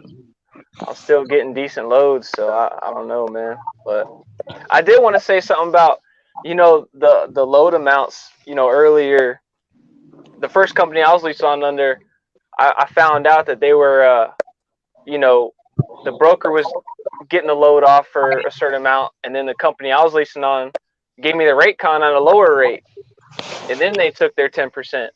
Yeah, they do that. Yeah, so I say, for 5 years, man, I've been working with a logistics company, man. I've seen all that shit. Yeah, it's just like it's so many people like, you know, messing with the money, man. You know, even with the dispatcher. I mean, even this morning, I'm telling him like I'm trying to find, you know, a load of at least $2 a mile, and he's like, oh well, you know, it's so hard in the market and this and that. And then I get on a load board and send him a screenshot of something paying, you know, $250 or whatever, and he's like, you know, I don't know, man, but it's just crazy. It's just crazy sometimes how, you know, the money gets played with, man. Regardless of the, you know, whatever the reason is, people don't want to work or people just trying to steal money from you, you know. You gotta stay on it. Dispatchers, man. It's a cutthroat business. The company you with. There's a difference between a company dispatcher and the owner operator dispatcher. Sound like you got a dispatcher that want to see you all public load so he can focus on his other trucks. They do that. Yeah. What's the max load you can carry in a box 6-foot box truck? Probably like 10,000-12,000 pounds, something like that. That's more like an expedited type thing, so you gotta really know how to mess around with that. So, right. Who was asking? How much money you think I need to get my reefer trailer and get my authority to survive. There ain't a set number on that, but you better have some money and not no $2,000-$3,000. Yeah, no, that's two different engines. Ain't no set dollar. I got one of my boys, man. He had got a truck. He got his authority for like 3 years. You know, his first day he was on his way to get a trailer. He got his own trailer, but I think he was on his way to do something. And his damn truck broke down. Cost like 14 grand. I know if he ain't had no money, man, or no warranty on his joint, he had an aftermarket warranty from like Premium or EPP. Well, they the same people now. He would have been out. There's a lot of people, man, that get in that situation, man. You know, just go out there and wing it, and you know, hoping for the best, and then they out before they start. You know, but they ain't a set dollar amount, man. But you better have a good dollar amount on you. Some people get lucky though. Some people get lucky with 10 grand after them bought their truck and trailer and stuff. But I seen folks get lucky behind the truck and they don't have no bread left. They just winging it. yeah, you just they don't get even it. know. You know, it's all I did it. some of them. Yeah, it's all with you know. Some people might go out there and wing it, and they just know stuff. You know, other people out there winging it, they don't know shit. So that's pretty much what it is. You know. Man, you kind of got different type of people, man. You got some people, man, that when they get to a wall or something, man, they just don't know what to do. And some individual, when they get to a wall, man, they can do nothing but just climb that bitch. Yeah. Like everybody ain't the same out here, man. I think that's what a lot of people gotta start realizing, man. Some people, man, they just really ain't built for that shit. Yep. Nah, you need to holler at Well, I G mean, if you got 30,000, I mean, if you got that left after you bought the truck and trailer and shit, you should be good. You got a truck with one. Man, look, yeah, I I've seen guys buy trucks like brand new trucks, man, and still fuck up. Yeah. Still end up in the I seen in both directions. I seen guys buy trucks, they have 30, 40, 50,000. They get the authority and shit, and everything looks good for like a year, and then all of a sudden, them boys, they are getting out of the industry, man. Like, what happened? Yeah, you just gotta know how to move around. As my boy would say, move and shake. But you don't know how to move and shake, man. You're gonna shake your ass right out this joint, man.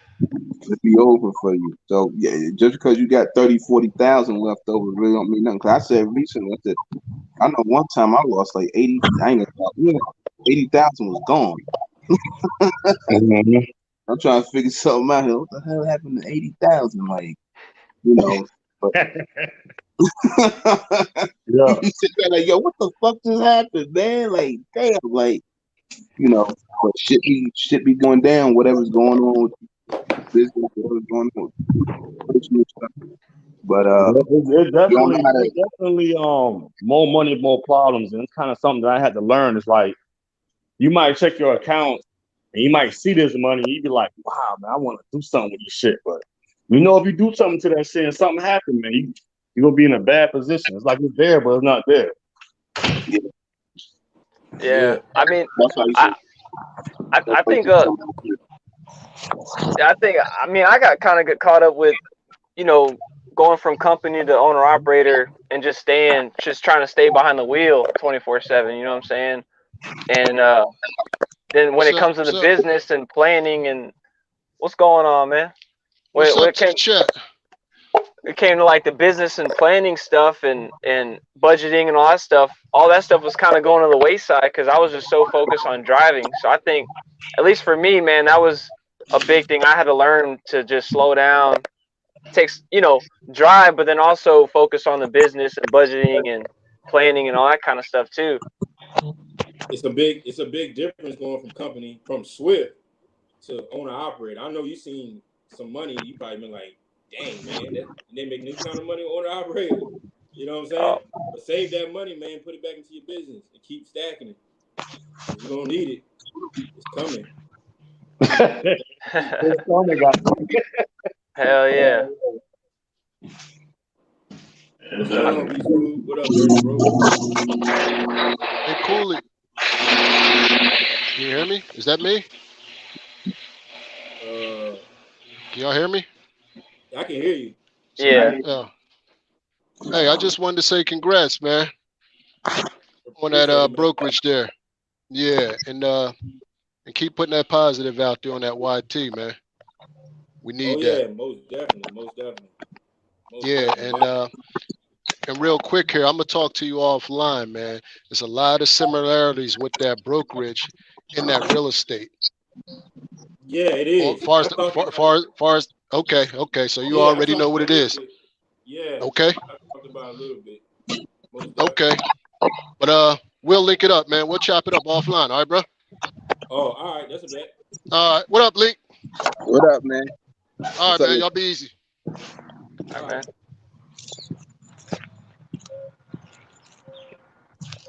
Similarities with real estate, huh? It Uh-oh. is. It is. It's a lot of similar. It is. It's similar. The sales. That's what Grant be talking about. Hell yeah. My truck is leased for the past year. Next year, I'm making my move. Killing it with 30K. Don't forget about the phone. 200K to buy a start. Oh, y'all chatting. What's up, B Smooth?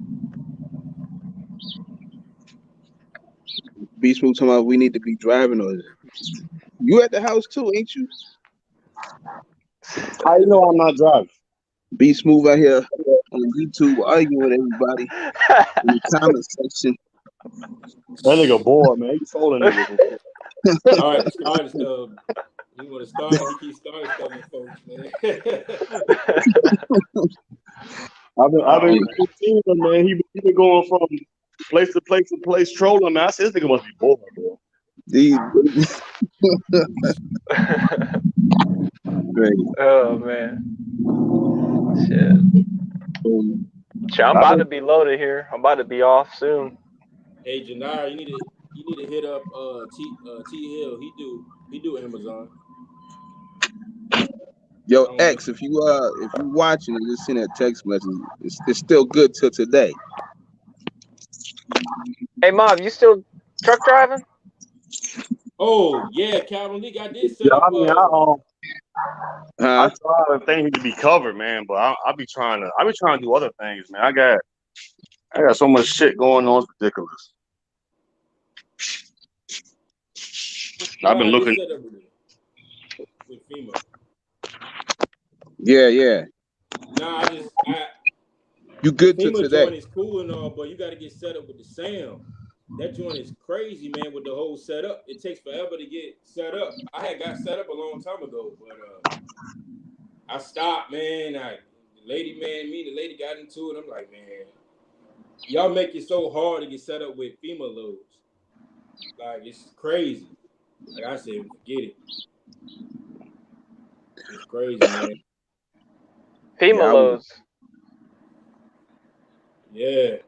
yeah, it FEMA ain't like top. well, it's not like female loads just pop up like right now. You know, it ain't no telling when it's needed. So. Shit, summertime when they start having hurricanes in Florida and shit. Yeah. During disasters, so you just can't be sitting around hoping for one. Yeah. No, You do need I 300 remember grand. 2000. Shit, I think it was 2017.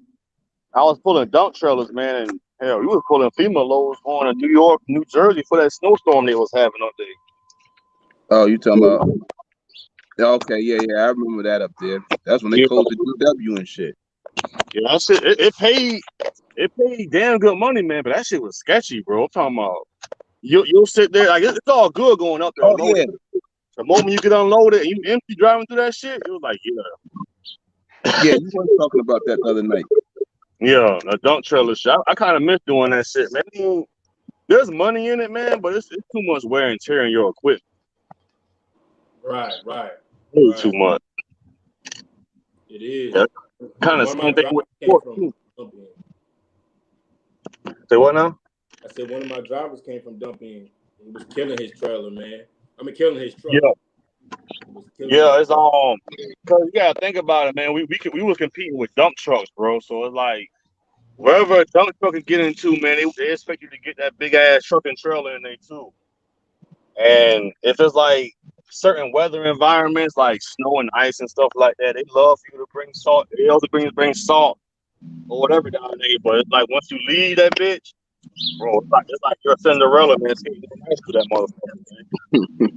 It be times where a lot of dump trailer drivers they be over. They they pay us by the weight and shit. So sometimes, man, we'll go on that damn meal and we be like, man, load that bitch up until it's at the top. And we might scale out at 96,000 pounds, 98,000 pounds. These dark scale houses and shit.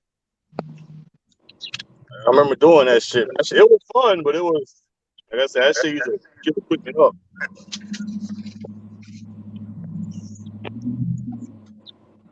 This nigga said, what's the max load? He didn't want to do Amazon loads. Pretty sure there's a lot of them. T Hill doing. And you talking about box truck? Maybe he can tell you about that. I know a lot of people got box truck, contracts with them. Hell, I heard you can make money with Amazon, bro, but it's like some regular cargo van and shit. Yeah. Oh, nah. Yeah, I used to go to I used to come out. What was that East Point? We're down in Atlanta.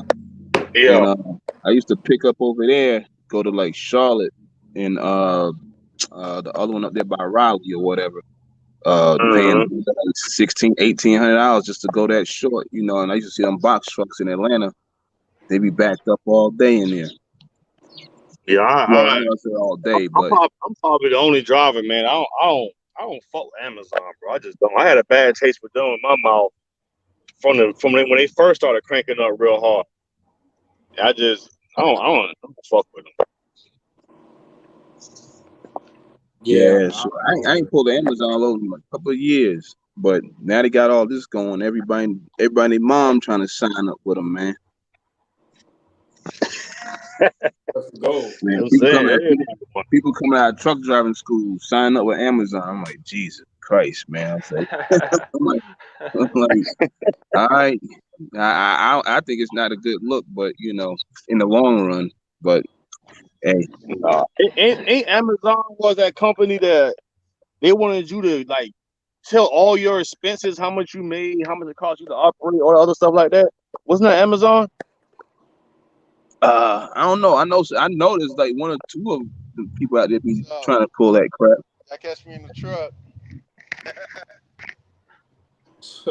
They try to figure it out, and then they, come with these bullshit ass numbers. But that's why Amazon do what they do anyway. I don't know if that's what they asked. T Hill knows. T Hill mess with them. So yeah, because I remember this happened around the time when the Teamsters was on strike and everything. Yeah, you remember that shit? That was like 2000. Was that 19 or 18? I think it was 18. I forgot. I can't remember. It was one of those years. Because I remember, man, we used to pick up UPS trailers, bro, and they used to trash our shit. Those union guys used to trash our trailers, bro. They used to put spray paint on the trailers and everything, man. Yeah, that's what you were saying going up to New York with them dump trailers. You messing with them union guys and them dump trucks. They probably even like when your asses came up in there. They needed that spot though. I know. He was in I think Baltimore, Illinois, something like that. And the Teamster would let him in. They was like riding and shit. And he was trying to pick up a trailer. They wouldn't even let his ass in. Yeah, they be funny with it, man. Because Dirty was talking about that too last week, I think it was. The week before we was talking about that. We know exactly how they be doing. What's up, X? You in the truck, man? Not much, man. Yeah, I'm in the truck, man. Yeah, I don't got a load going back, man. They were trying to bang me in my head going back. I was like, nah, I ain't doing it, man. So I'm waiting to get offloaded, and then hopefully if I get something going back, if I don't get nothing going back, I'm just going home, man. Calling in the weekend. No, he only down the street. Look at him, man. Nah, man. Here you go. 200 miles. Friday. 200 miles, man. 100 miles. 200. I was gonna ride out today, man, but a snowstorm came last night or something. I was like, man, I don't even feel like wiping the car off to go to the truck. I was like, nah, Yo, I'm man, this good, guy man. comfortable, man. Yeah, This man. guy Nah, I comfortable. ain't messing with it. It was too many accidents out there. I turned on the TV and saw the accidents. Like I said, people don't know how to drive out here, man. Soon snow They had start coming. they had a bad one down here the other day. Somebody died, man. They had the whole On 70 75 shut down. on Yeah, 75, 75. yeah. Yeah, Where you at? yeah. In Georgia. Right now, I'm in Tennessee, but I live in Georgia. They had the whole highway shut down. They had hazmat out there dealing with the tanker and all that. So Mm. it was terrible yesterday, man.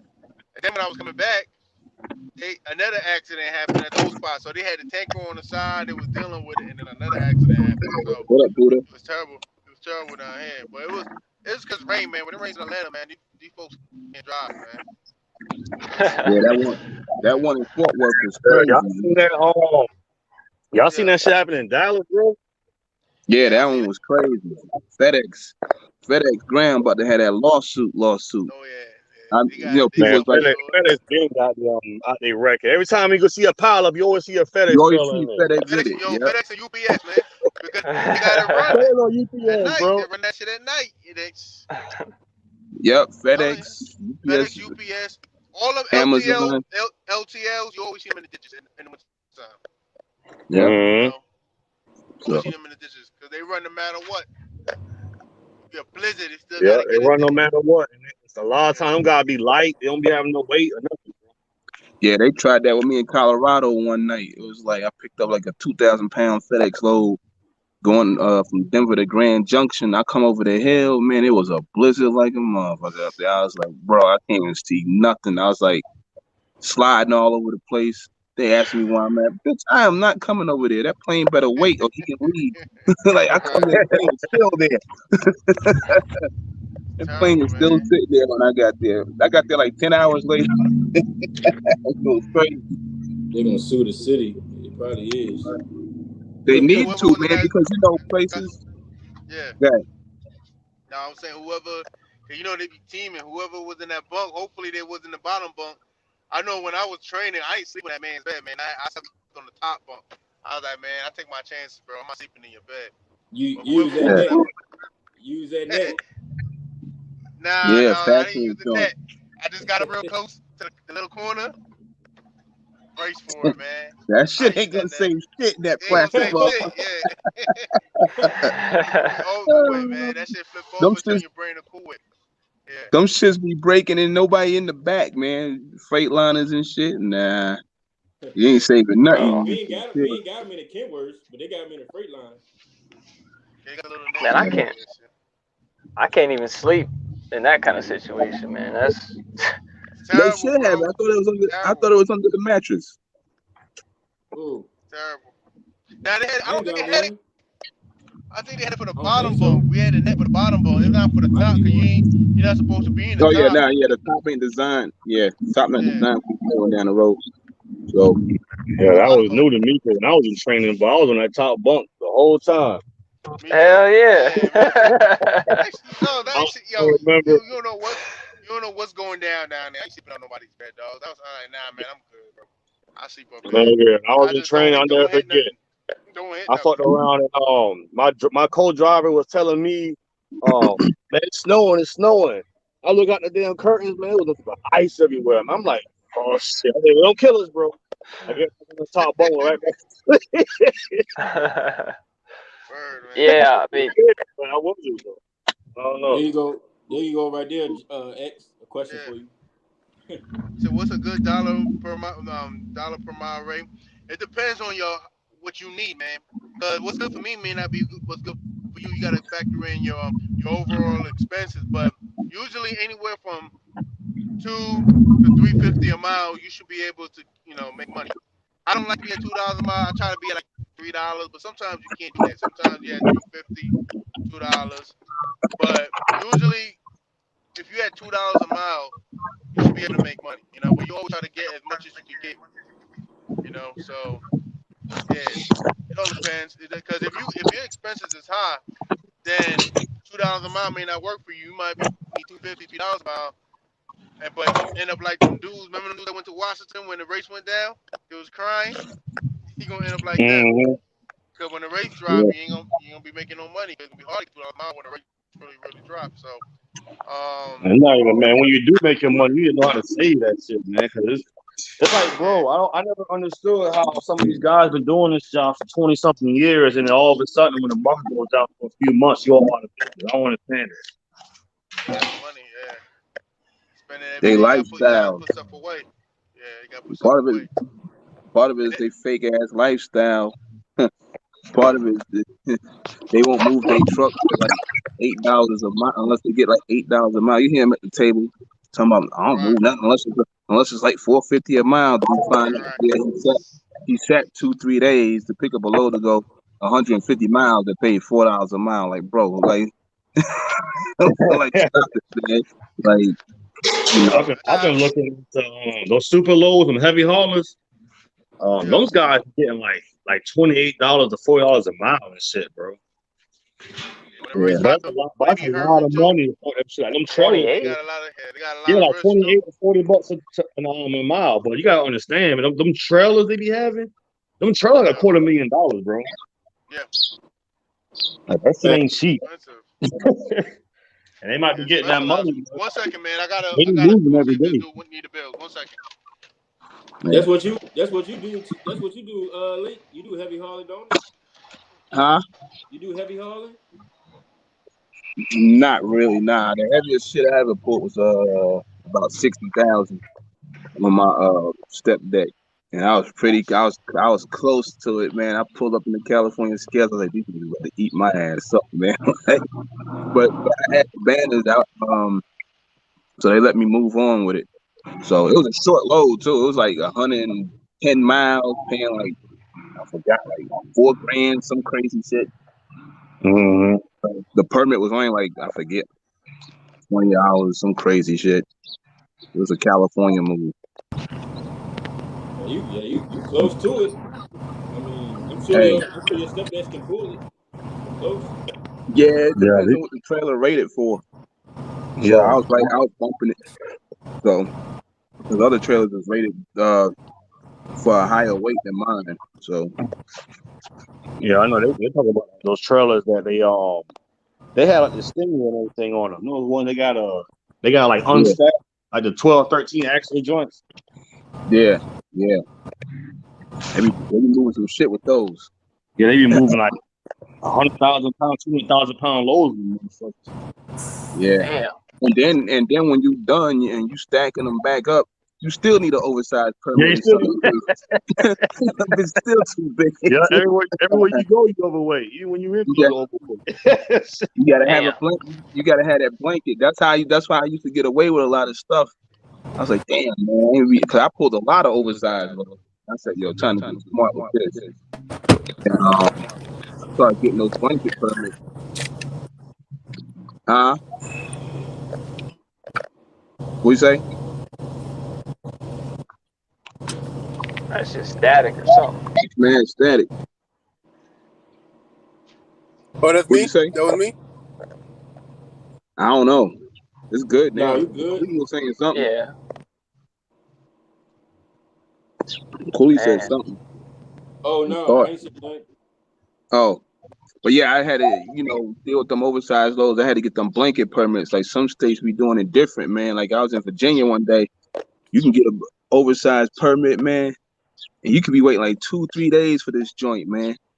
Like, so it was crazy about it. It's just a regular permit, but you can call up and call the same people and get a blanket permit, which covers up to a certain amount of feet, a certain amount of weight, and they give it to you Mhm. in like 10 minutes. Like, what the fuck? I'm like, I just wanted a regular joint.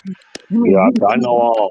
I got permits in Georgia for up to 100,000 pounds, and they yearly you they can gotta go mail it. on any road or anything like that. And then when I was in Indiana, you can get an annual Indiana permit for like over, I think up to like, I don't want to know a lie. I can't remember. I think up to like 100 feet, some shit like that. And you can move 24/7, 365, any weather, Yeah, anything like that. But I yeah, remember it it's be like some 10 feet. I want to say 100,000. But once you try to get that blanket and all that, they start killing your ass. Mhm. Indiana, Ohio, Illinois, them states up there, they be trying to kill your ass. Pennsylvania. Man, So look here.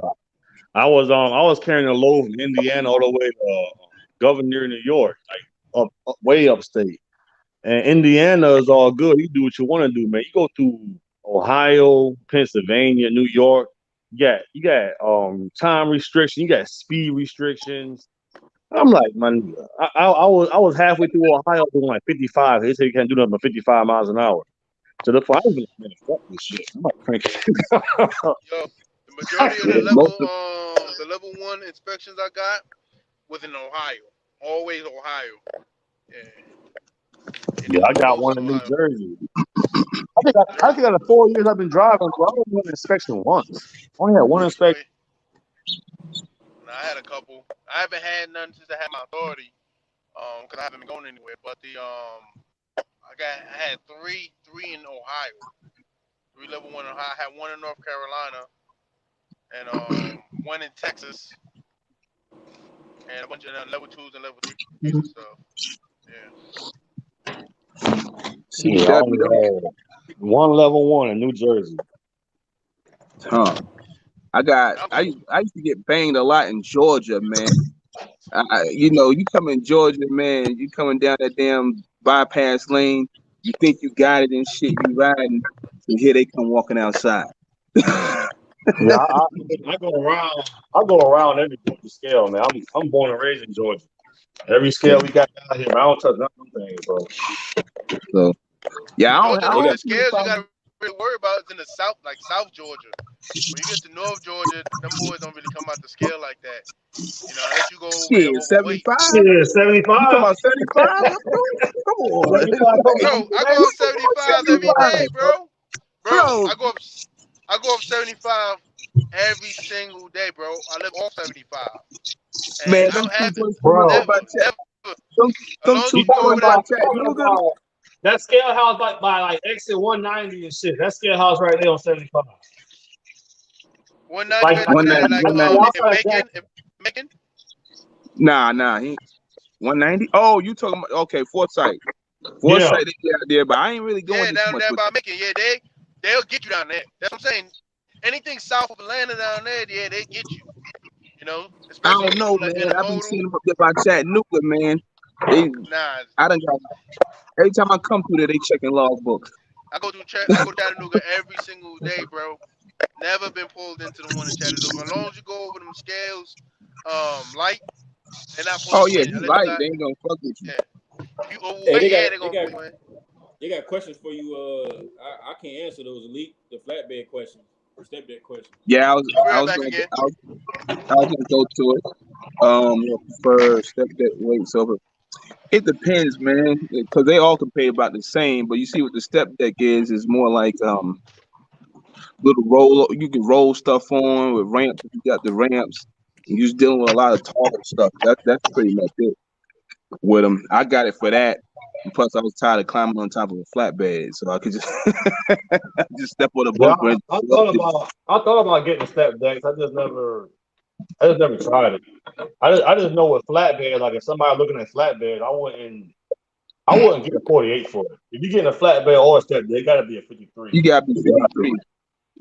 And step deck is funny because you can get the wrong step deck too because some of them be like 9 foot up top, 10 foot up top, 10.5 foot up top, and the rest of it's on the bottom. So they come in different, like still 53 footers, but they just measured different, from top to bottom. Yeah, But I'd be scared of buying a step deck because I know the one with the 17 by 5 tires. I heard they be blowing out a lot. they blow, man. I got a video of one up there. What happens is, man, you got.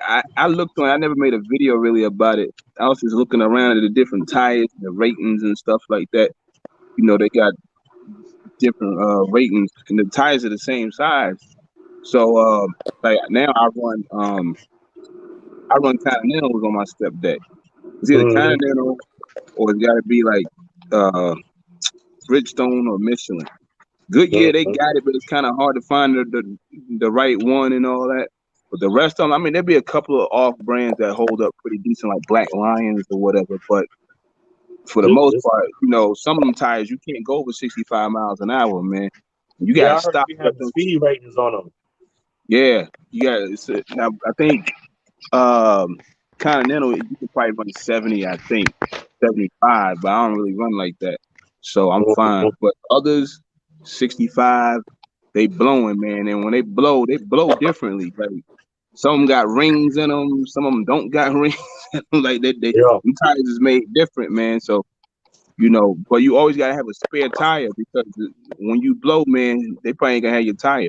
Yeah, You know? that's what I heard too. That's why I kind of been skeptical or something, man, because I like to run 22 and a half or 24 and a half, man. When I hear trailer with 17 and a half tires on it, I'm just like, man, I don't know. Yeah, what is it? The 245, 75? Them the ones you gotta get. Because if you get the 235s, ain't nobody got them joints. Nobody. You have to find them joints like in a hole in the wall somewhere. So that's why You when said 235? Huh? The 235s? Yeah, they're a little skinnier. Like when I bought mine, right, I didn't pay attention to that. And I just knew, you know, there was two, 17.5s at the time. I've been in it for a while and shit. One of the trailers used to like hop around and shit. I was like, why the fuck the joint keep hopping around, man?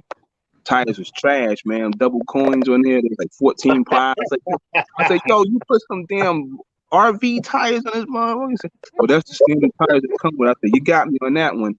Yeah, you know, you said 235, man. I'm like, man, my damn car tires wider than that shit. Yeah, so those double coins, those Westlake, and can't think of the third tire, but those two brands, don't buy that shit. Trash. Man, I was blowing. You talking about blowing tires, wearing out tires? I ain't never seen so many tires wear out. I mean, double coins are so garbage, man. Westlake the same way. I was pulling a spread axle chassis outside of Macon, going back to Savannah. And man, I fucked around. I blew one tire, right? Blew one tire. He's 17 by 5s now. Blew one tire. He replaced it. I went 30 miles down the road. I blew another tire, bro. And it was blowing not because of how fast I was going. It was blowing because of the weight. Because the container I had, the container was like 69,000. So it was carrying 69,000 pounds, but with the Westlake tires, they was ready for like 13 something thousand per tire. So I'm sitting here like, bro, what the fuck y'all got? And it just kept blowing. It just kept blowing, bro. Yeah, they'll show you the ratings Containers for be like, heavy, you know, man. Some of them containers be heavy. they'll show you the ratings per tire. You know, they'll show you the single tire, then they'll show you as a dual, you know, with the weight ratings. So, but yeah, I done had mad blowouts, man. I don't have them. I mean, I ain't pulled them in a while. But I ain't having no more. My joints got all Continentals on there, man. I ain't playing with that shit no more. You know, they had to get a wheel alignment on one of them. But you know, heat will blow them if you don't stop. I mean, you gotta run for a few hours, whatever you gotta do. You gotta pull over and let them joints cool off, especially in the summertime. Heat, weight, and you know, high rate of speed will blow those tires up. Every time I'm dealing with 11 Rs, I haven't been having no problems. Now I be trying to stay away from anything low pro. They cost a little bit more. They don't have the same fuel efficiency, all that crap. But I just like them better. I like the 11 Rs. No matter if it's 22 and a half or 24 and a half. Running California, I mean, the axle settings it's the same as, you know, pulling a drive van or whatever. I mean, some step decks are like, I think Anderson's one. No, they might not be one of them. Some of these bigger companies, they got step decks where the axle is already set. You can't even move it, so it's already California. The Cali spread. Yeah.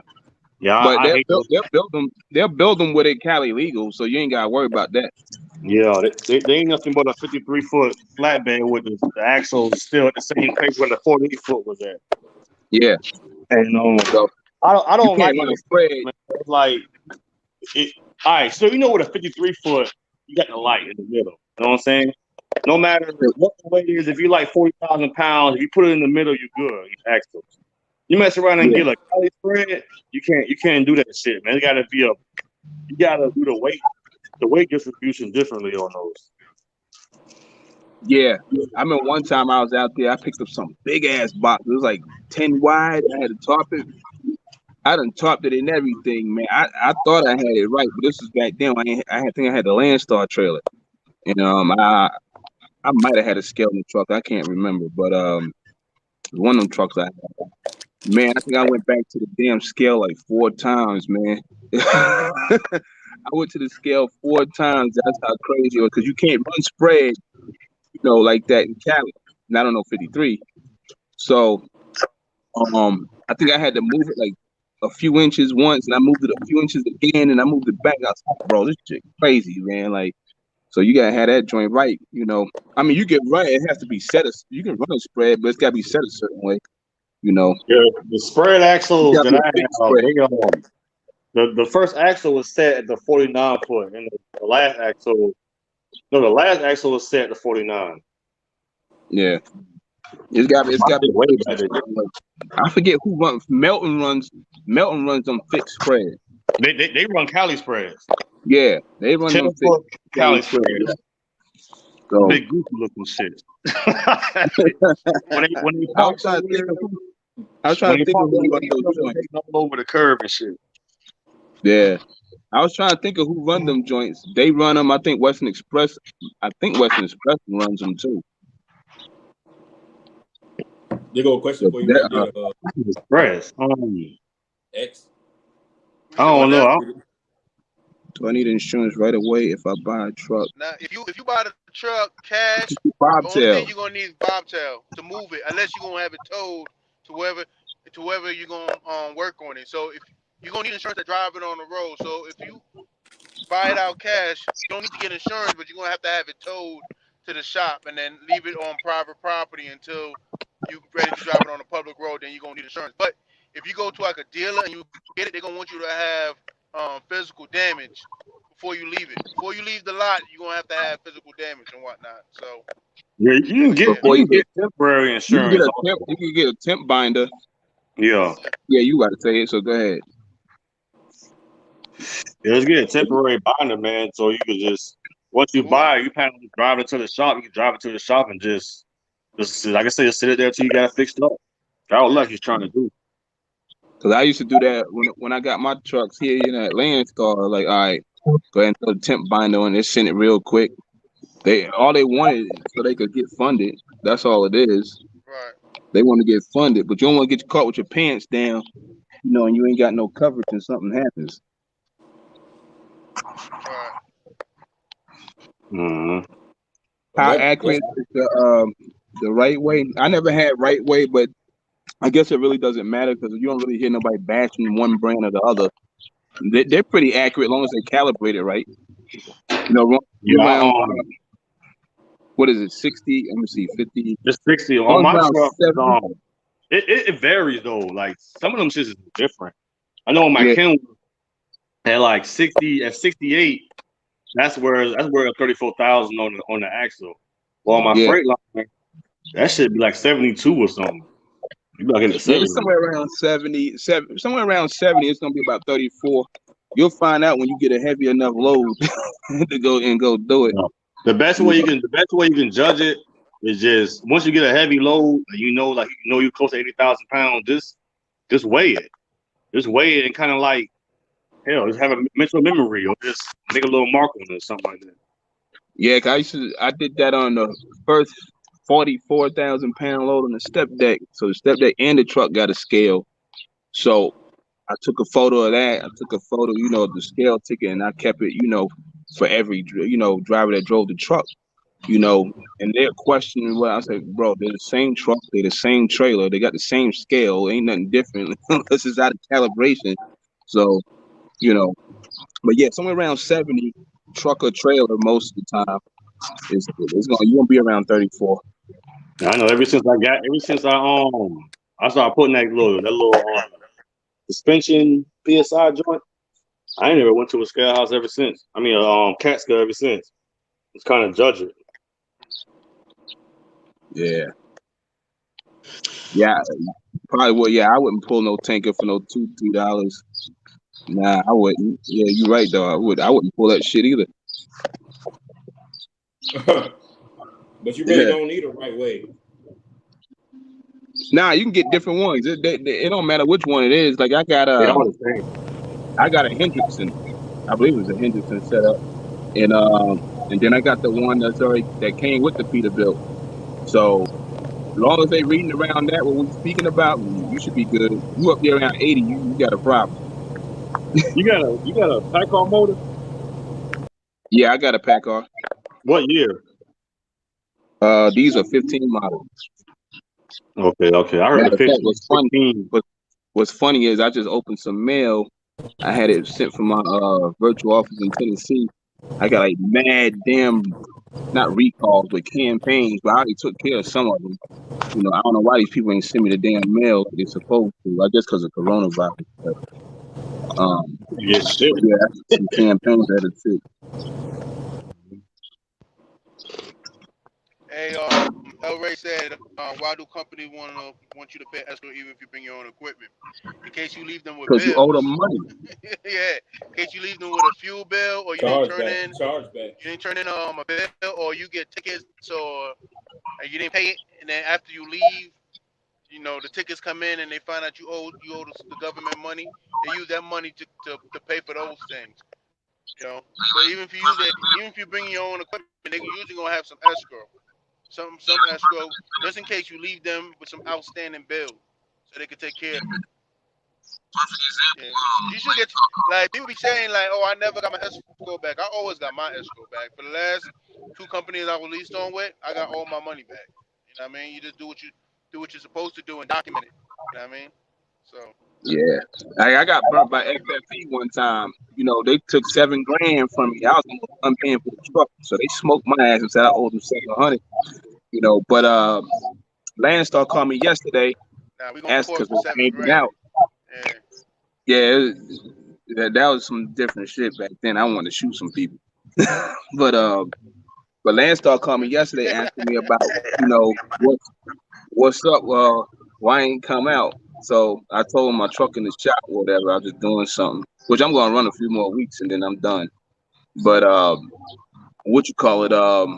I told him, I said, yo, I got the escrow money, man. Just go ahead and take care of the little bills, whatever I gotta pay, real quick. So I ain't gotta worry about it when I come back out, you know. Right. So, but if I was to bounce, you know, like when you first start here, when I first started here, I think it used to be $500, and then I think it's $1,000 now for the escrow. So if I owed them that money, well, guess what? I lost the escrow. It's over.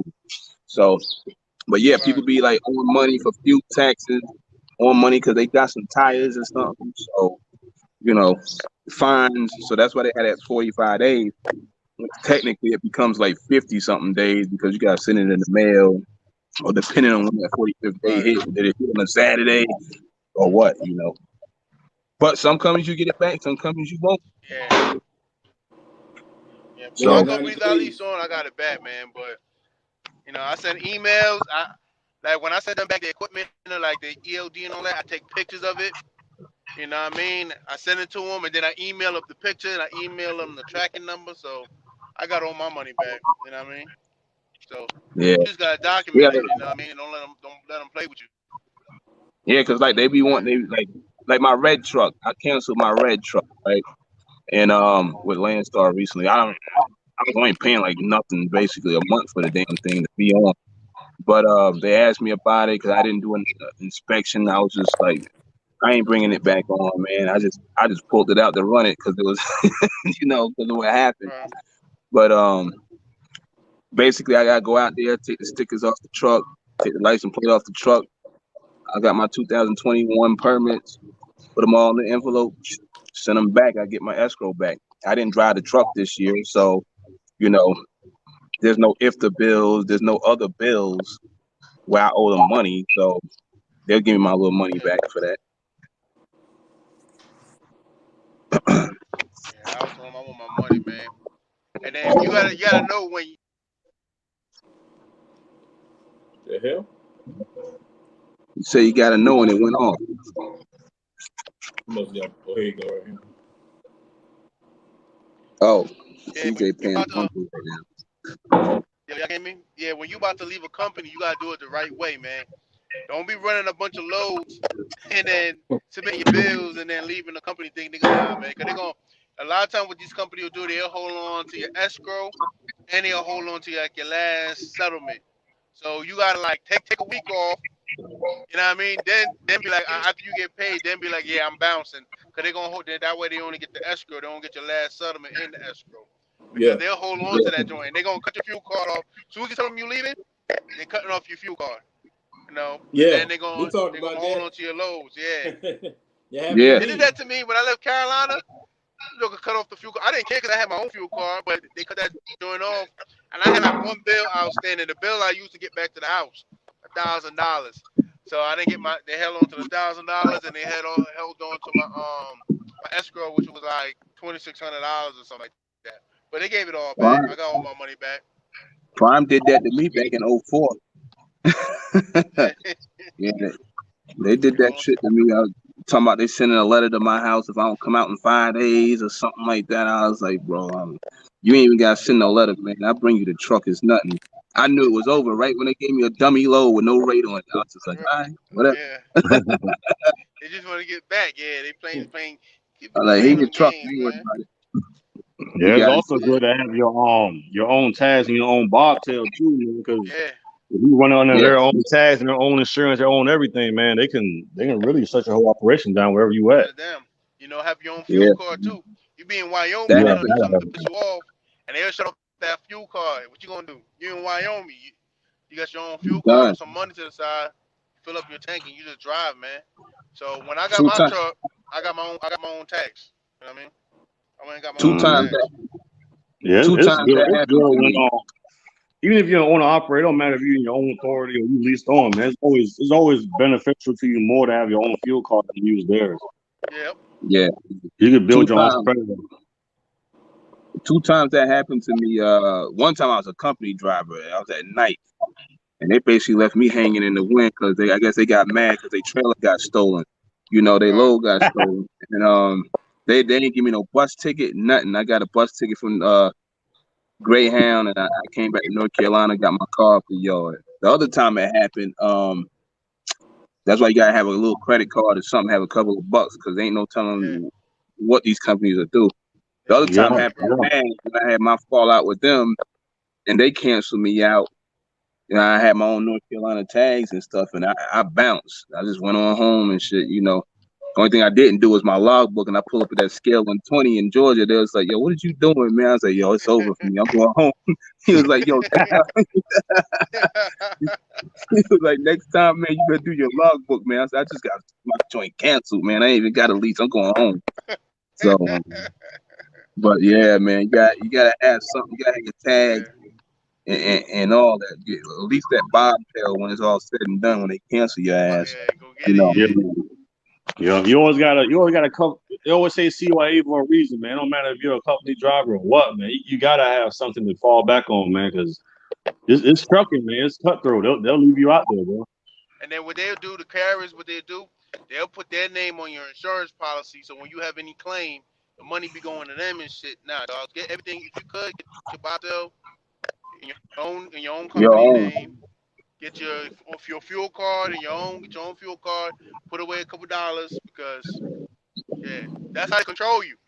Yeah, If they got Uh, everything, they're gonna control you. You know? plates too. Plates too. Your own Yeah. plates, man. They get your yeah, definitely plates. You got gotta your have own the plate, plate. and then the plate it's cheaper. You gonna pay for plates regardless. It's not like you're gonna save money. They're gonna charge you for them plates. So you might as well, instead of paying $2,500 to the carrier, go to your county or your state and get the plates from them. I think my plates this year cost me $1,400. Right, So and cheaper. then my What plates. state you in? Yeah, I'm in Georgia, but Yeah, this year I my pay plates about was cheaper. 1,500. I'm in Georgia too. Before it was 1,800, but last year I didn't go nowhere. So when I renewed, it was only 1,400. So I only ran like 6 states last year altogether. So it was cheaper. But it's always cheaper because what they gonna charge you? $25 a week for your plates. Shit, By the time it's all I said added and one done, you already carrier. paid for them plates. Yeah. I added one carrier, man. It was like $2,700, $2,000 or something like that for plates after everything was said and done. Mm-hmm. Like And that's then the crazy. fucked up part, when you left the carrier, if you don't stay the whole year, they gonna after you done pay for the plate, they're gonna take the plate and give it to another driver and charge him $2,700. So now they done made a quick almost 5-6 grand off some plates that probably cost them 1,500. You know what I mean? Yeah, Mhm. yeah. That's what they Yep. do.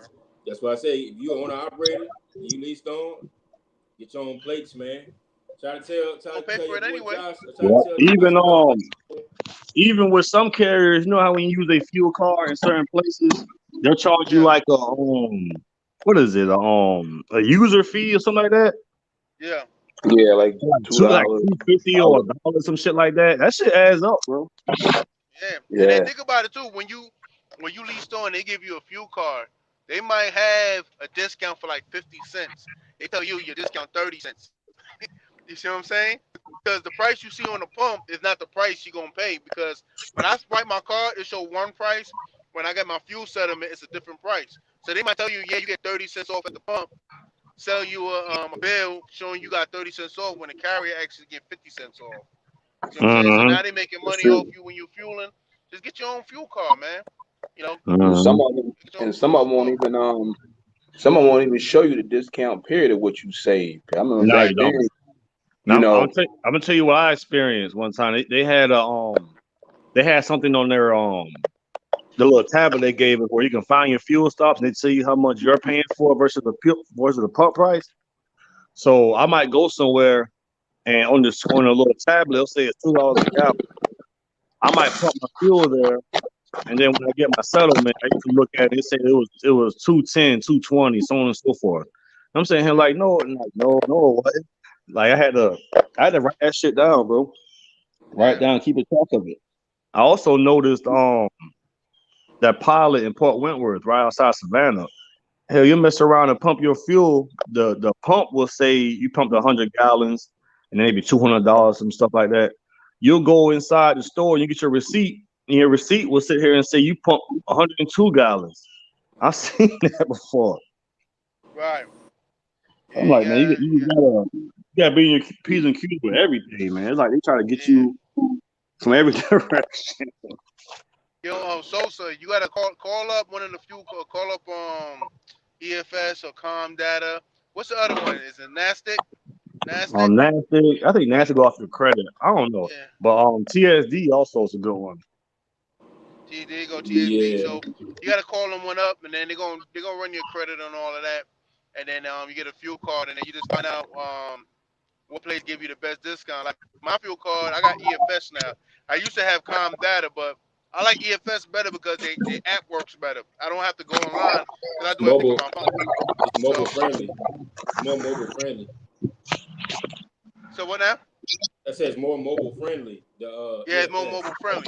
EFS, yep. Mhm. So but and I get a discount. I get like no now the discount ain't that great.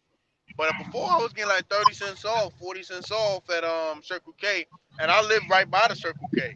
So I fill up when I leave the house. I fill up, or since I run Georgia, Tennessee, so had 1 month I fill up in Georgia, the other month I fill up in Tennessee at the Circle K, and then that's what I do. You know what I mean, so I I get but Mhm. if like you 30. attack, I was getting 30 cents off. Now I don't get that much. I get like 5, 10 cents off, but you know, it's yeah. still go way right cheaper ahead. than the big spots. Yeah. That's the same The, one you get. 10, Then I get 10. that's like flying J and all that. I go to Circle K, so my discount Oh no, a I little don't. bit Yeah, better. I I go go to to Circle K and Speedway myself. Yeah, I go to mom yeah, and who pop. you got? EFS I got Yeah, I EFS. got Yeah, EFS. I with had from RTS. Com Data. Com Data was cool. Now I got a regular EFS. RTS tried to get me on their joint, but I ain't seen no benefit to doing it because they was like, yeah, you get this and this. I was like, man, I don't fill up at TA anyway. Why do I want that? I don't fill up at Flying J. I go to Circle K, and I'm getting the same discount now. So I'm like, nah, I'm good. I just rather deal with the EFS, and I gotta deal with How RTS you get your and EFS. own Yeah. RP plates in different states you don't live in? You said what? Now, somebody asked, how can you get your appropriated plates in a different state that you don't live in? Now You gotta do wherever that. that truck got the title in, and wherever your business is registered, you gotta get the place from there. For the trailer, you could go to Maine, you could go to Oklahoma. You know what I mean? You could do it like that. But for the truck, whatever state your business is registered in or that truck got that title in, that's where you got. That's where you got to go to get the plates. So I got my Nah, plates nah, by nah, nah. for the You truck. not necessarily. Nah, like I do out here.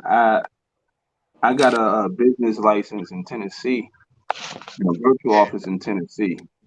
So some of my trailers are registered in Tennessee and some are registered in Maine. But right. the truck, as long as you got a business license and a virtual office out there or address out there, because you'll be good. All they're gonna do is mail it to you.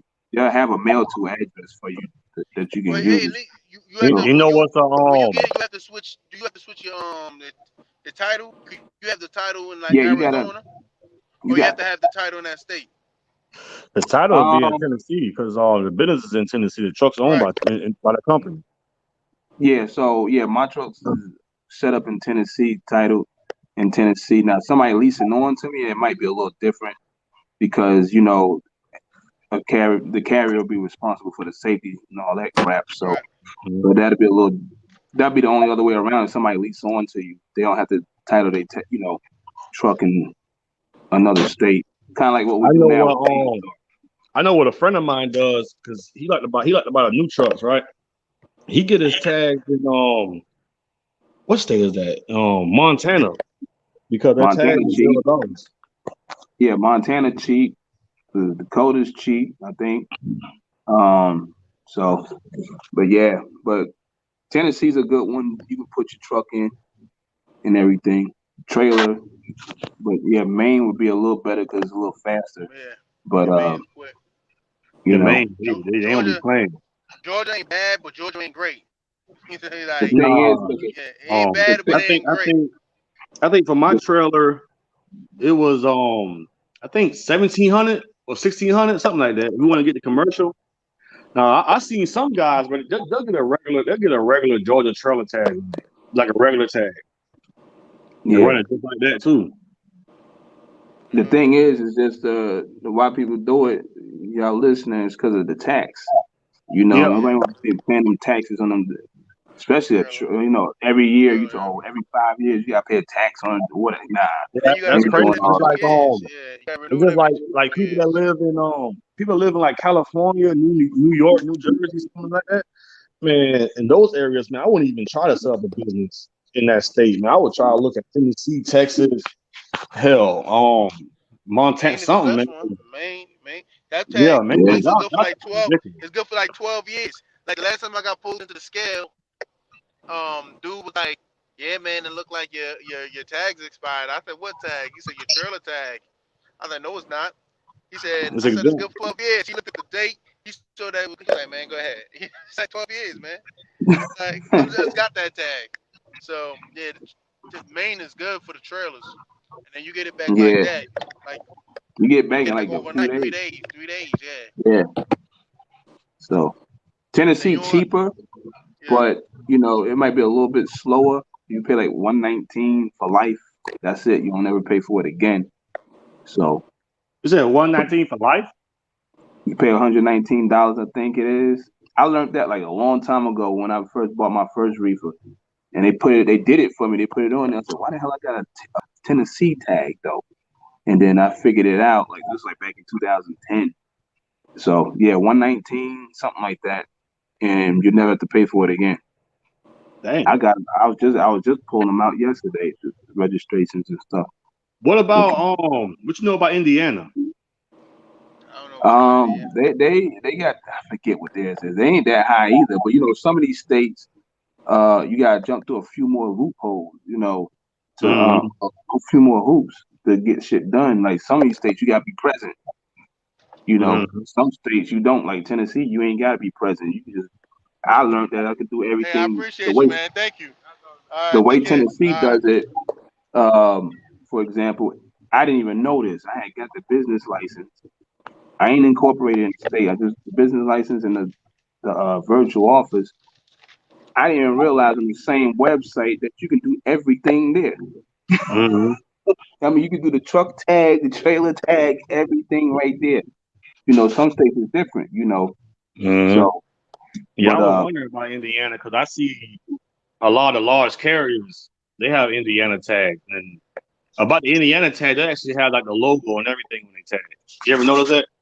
yeah, that became a new thing over the last, I guess, 10 years or so. But yes, I forget how Indiana does it, but I know a couple of them. You gotta be present and all this crap, and somebody gotta be there. Or you can use a Yeah, pretty third much. party to do it. Like I was using a third party at one point to handle my tags and stuff, and then I looked at it, I said, "Bro, I don't even need y'all ass no more." I'm like, I'm like, what the hell I'm gonna keep paying y'all for, man? Like, I could do it right here, right now. Yeah, it's amazing how many they have like little, I guess, secretarial offices, and they'll sit there. They'll charge a fee to get everything set up, get your LLC set up, get your authority set up, your plates, if to get all that stuff set up. Yeah, And a yeah, lot of that stuff, man, you can really just go on their website and figure this and get it yourself. They just charge like yeah, Nah, fifty Right. hundred dollars for Lee put something. me on them tag people, the ones that did my tag for my trailer. I used what Mm-hmm. he recommended, and they got me straight, man.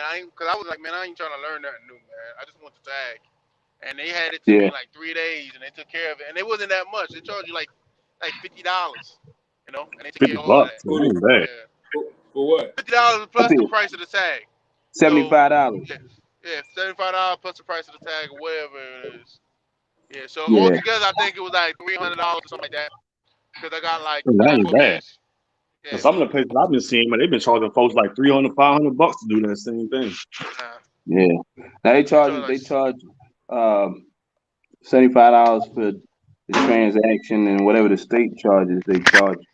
But I don't use them no more because I didn't realize at the time. I think I was going to pay the business tax, and then I was looking around. I had bought. I said, "Man, they won't let me do something with my tag for some reason." And there's like, "Yeah, you got to pay your $100 and something in business tax." I didn't even get anything. I forgot it was at the virtual office. So I paid them. They said, "Oh yeah, you can do your tags online right here. They got a little tab over there." And I went there. I was like, "Oh shit, my whole account sitting right there in front of my face. These dudes was going over here doing it." I was like, "So I don't even need y'all to do it. I just do it myself." So everything's done right here off the computer at the house. Yep. You see, stab agency in Maine. Yeah, there's another one too, but that's the main one. You know, for the main tag. I got the 5 year joint. I got a 12 joint. Yeah, 12. yeah. See, Shan Brown said he got 5 years, $155. Yeah, because you do some of these states. I do nothing in Arizona, man. These niggas is crazy, man. Like, if your credit not that good and you got to get an IRP account, they gonna charge you an IFTA bond. You might pay 500, 700, $800, for a bond per truck. I think it is. It's like, nah, I ain't playing with y'all, man. Like, let me go ahead and do this out here in Tennessee. We good, you know. So I think when I set it up, my tag was like $1,500 or something like that. hey, Buzz, I'm about to head back down, man. So I ain't gonna be on here while I'm driving. So I'll holler You at be y'all like later. Josh, Yeah, man. Josh do it while he driving. Nah, dogs. Listen, man. I know my luck. My luck is some old lady gonna roll out in front of me, and I T-bone her, right? And somebody in the comments is like, hey, they gonna send the video stream right to the state troopers, and then I'll be out of business, man. So I ain't playing them What, games, bro. what's the weather? What's the weather like in Georgia right now? I'm in Tennessee right now. It's chilly today, man. It's like, let me see, uh, 42 degrees. 42 degrees. It Oh, was okay. raining coming up through Georgia. It was raining pretty good, Yeah, but Tennessee it's is like yeah, Tennessee's 60 and cloudy. cloudy down here. Yeah, yeah. I saw Tennessee where is it's like, cloudy I and don't know, it's whatnot. like 65 over here. So 65. Beverly yeah, Hills. What's going on, man? Beverly Hills, this guy right here. Yeah. You the one, like I said, you the one going seeing them exotic cats in Tampa and shit. You talk about I ain't Beverly never Hills. seen no exotic cat. Every time I go to Florida, they do like down here in St. Pete or something. You ain't going Oh, I to was what you say trying the to. cat farm? What was I you was going in to? Tampa. I was in Tampa one day. I was trying to, but something happened. I was down there messing around, and I didn't get a chance to make it. Yeah. Joe Exotic. Yeah, I was there. That's when all that was going down. Yeah, Next time. man. Yo, I'm gonna holler at y'all, man. All right. All right. I'll check y'all out later. Is, All right, is bro. Pier a good place to set up a truck company? I don't know. I really don't know that. Probably not, but I wouldn't. I wouldn't do it. It's a They hire Commonwealth. shit It's a Commonwealth just off state. the just off of tolls. I ain't even talking to them niggas about nothing. Like tolls, fuel tag. I mean, all that. Nah, I wouldn't be interested. Roscoe Green asked me about that. I said, "Yeah, you might want to move out of New York, man." I told him. I wouldn't do that. I told him do what Hamlet did, man. Hamlet did it. He got set up in Ohio. I wouldn't set up Oh, nothing in New okay. York though. Yeah, I don't do nothing in New York. So, like Arizona, the only thing I got is I'm incorporated here, got a house here, and my car registered here. That's it. Ain't nothing else going on. Too much with House, Arizona. They ridiculous. They gonna be like Cali probably sooner or later. palm trees and Yeah, stuff. Georgia ain't that bad. There's still certain counties in Georgia where they don't charge for certain property taxes and things like that. That's why Yeah, when I bought my house, I'm originally from Savannah, but shit, I bought my house almost in the Little Whiskey area, like 30 minutes or so, because ain't no property taxes out here. And cars on my tags, they lower like $50 a tag. It's just cheaper to live, period. Like a it lot is of good. those other states, man. If they ever try to do some business out in that state, man, I wouldn't even register that. I wouldn't even register in that state. I would have to register outside the state because it's like they punishing you for making money. Yeah. I got a factoring company calling me now. They wanting like, "What's up, man? Why you ain't doing nothing?" uh, I'll call them back. Cool shit. Reading this I gotta damn junk. get going, man. I gotta ride in town, man, handle some things or whatever, man. But I'm gonna holler at y'all boys later, bro. All right, All man. right, man. All right, man. How you get your own portion tag? Yeah, like I said, Gerard, basically a tag. You just gotta probably get a business license in that state in a virtual office, have an address, or you got somebody with an address in that state, you good, man. So, got a text message. Shoot. I'm just reading whatever else is out here. Damn. Let me CJ. let me go ahead and throw that out there. I'm getting emails about that brokerage, but the only insurance you need for a brokerage is a surety bond, um, surety bond, BOC3, and a UCR. That general liability and contingent cargo is it's not required, but it's probably good to have it. But contingent cargo, I mean, is really just like you know how you do like you know how brokers be like, well, we want to be what do you call it on your insurance? What is it like? You got Claim. huh? No, you know how like brokers want to put you know when you hit brokers, they be like, yeah, you got to add us on your insurance. That's pretty much what contingent cargo is in a sense, but it's yeah, certificate holder. That's pretty much what a contingent cargo basically is, but you don't need it. It's not a requirement. But if you're not doing that, then you need contingent cargo. But general liability is probably good to have.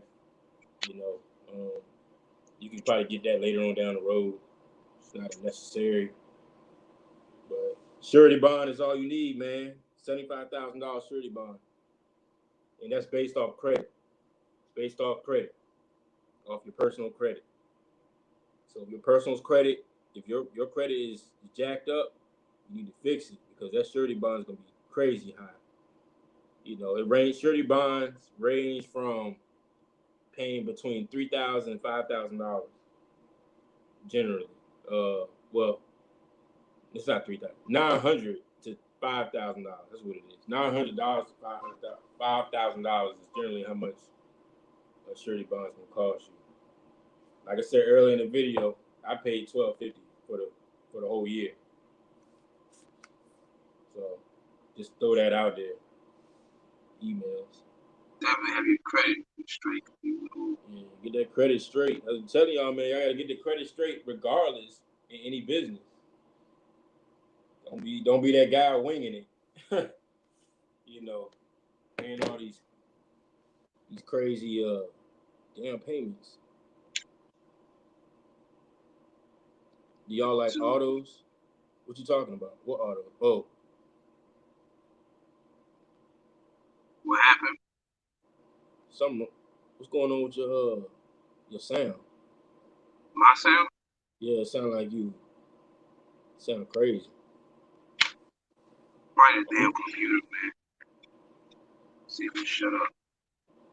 I had just opened it. Damn fan going off. They told your wife $3,000. Yeah, that's pretty high for a surety bond. I mean, I don't know. Some surety bonds they want that up front, and some of them be like break it down in quarters. But I don't know what your wife's credit looking like, but it's a bit high. Do we like autos? We mean automobile homes or something? You find that shit boy over there. What's good, Jay Chris? What's up, Devin Green? Appreciate it. So, what's the best state to set up a trucking company? That's one of those questions.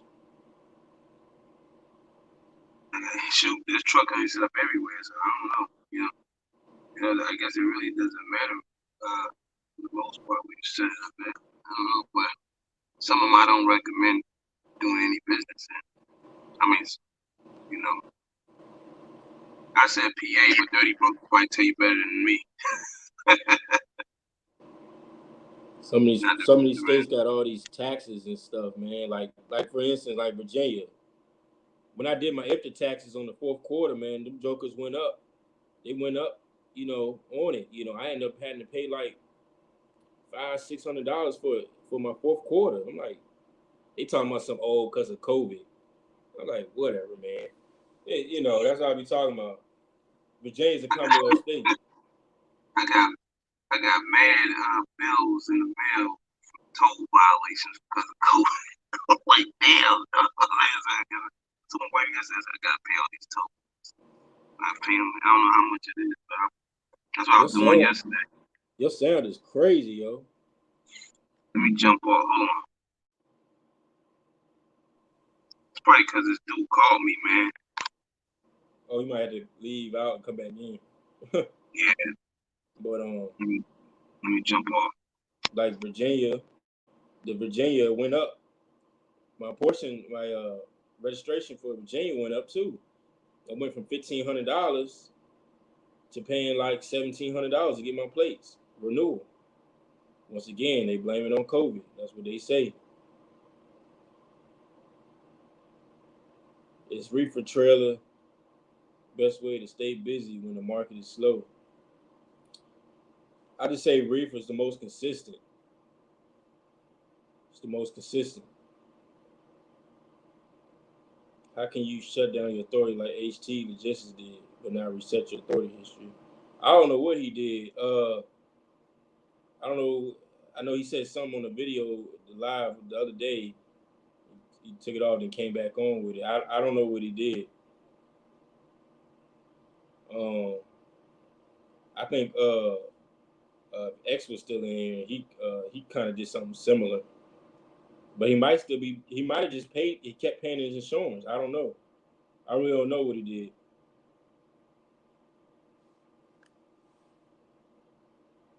He basically stopped paying his insurance temporarily. Yeah, I really don't know what he did, Devin Green. And we got 51 people in here, man. Hit the like button if you can.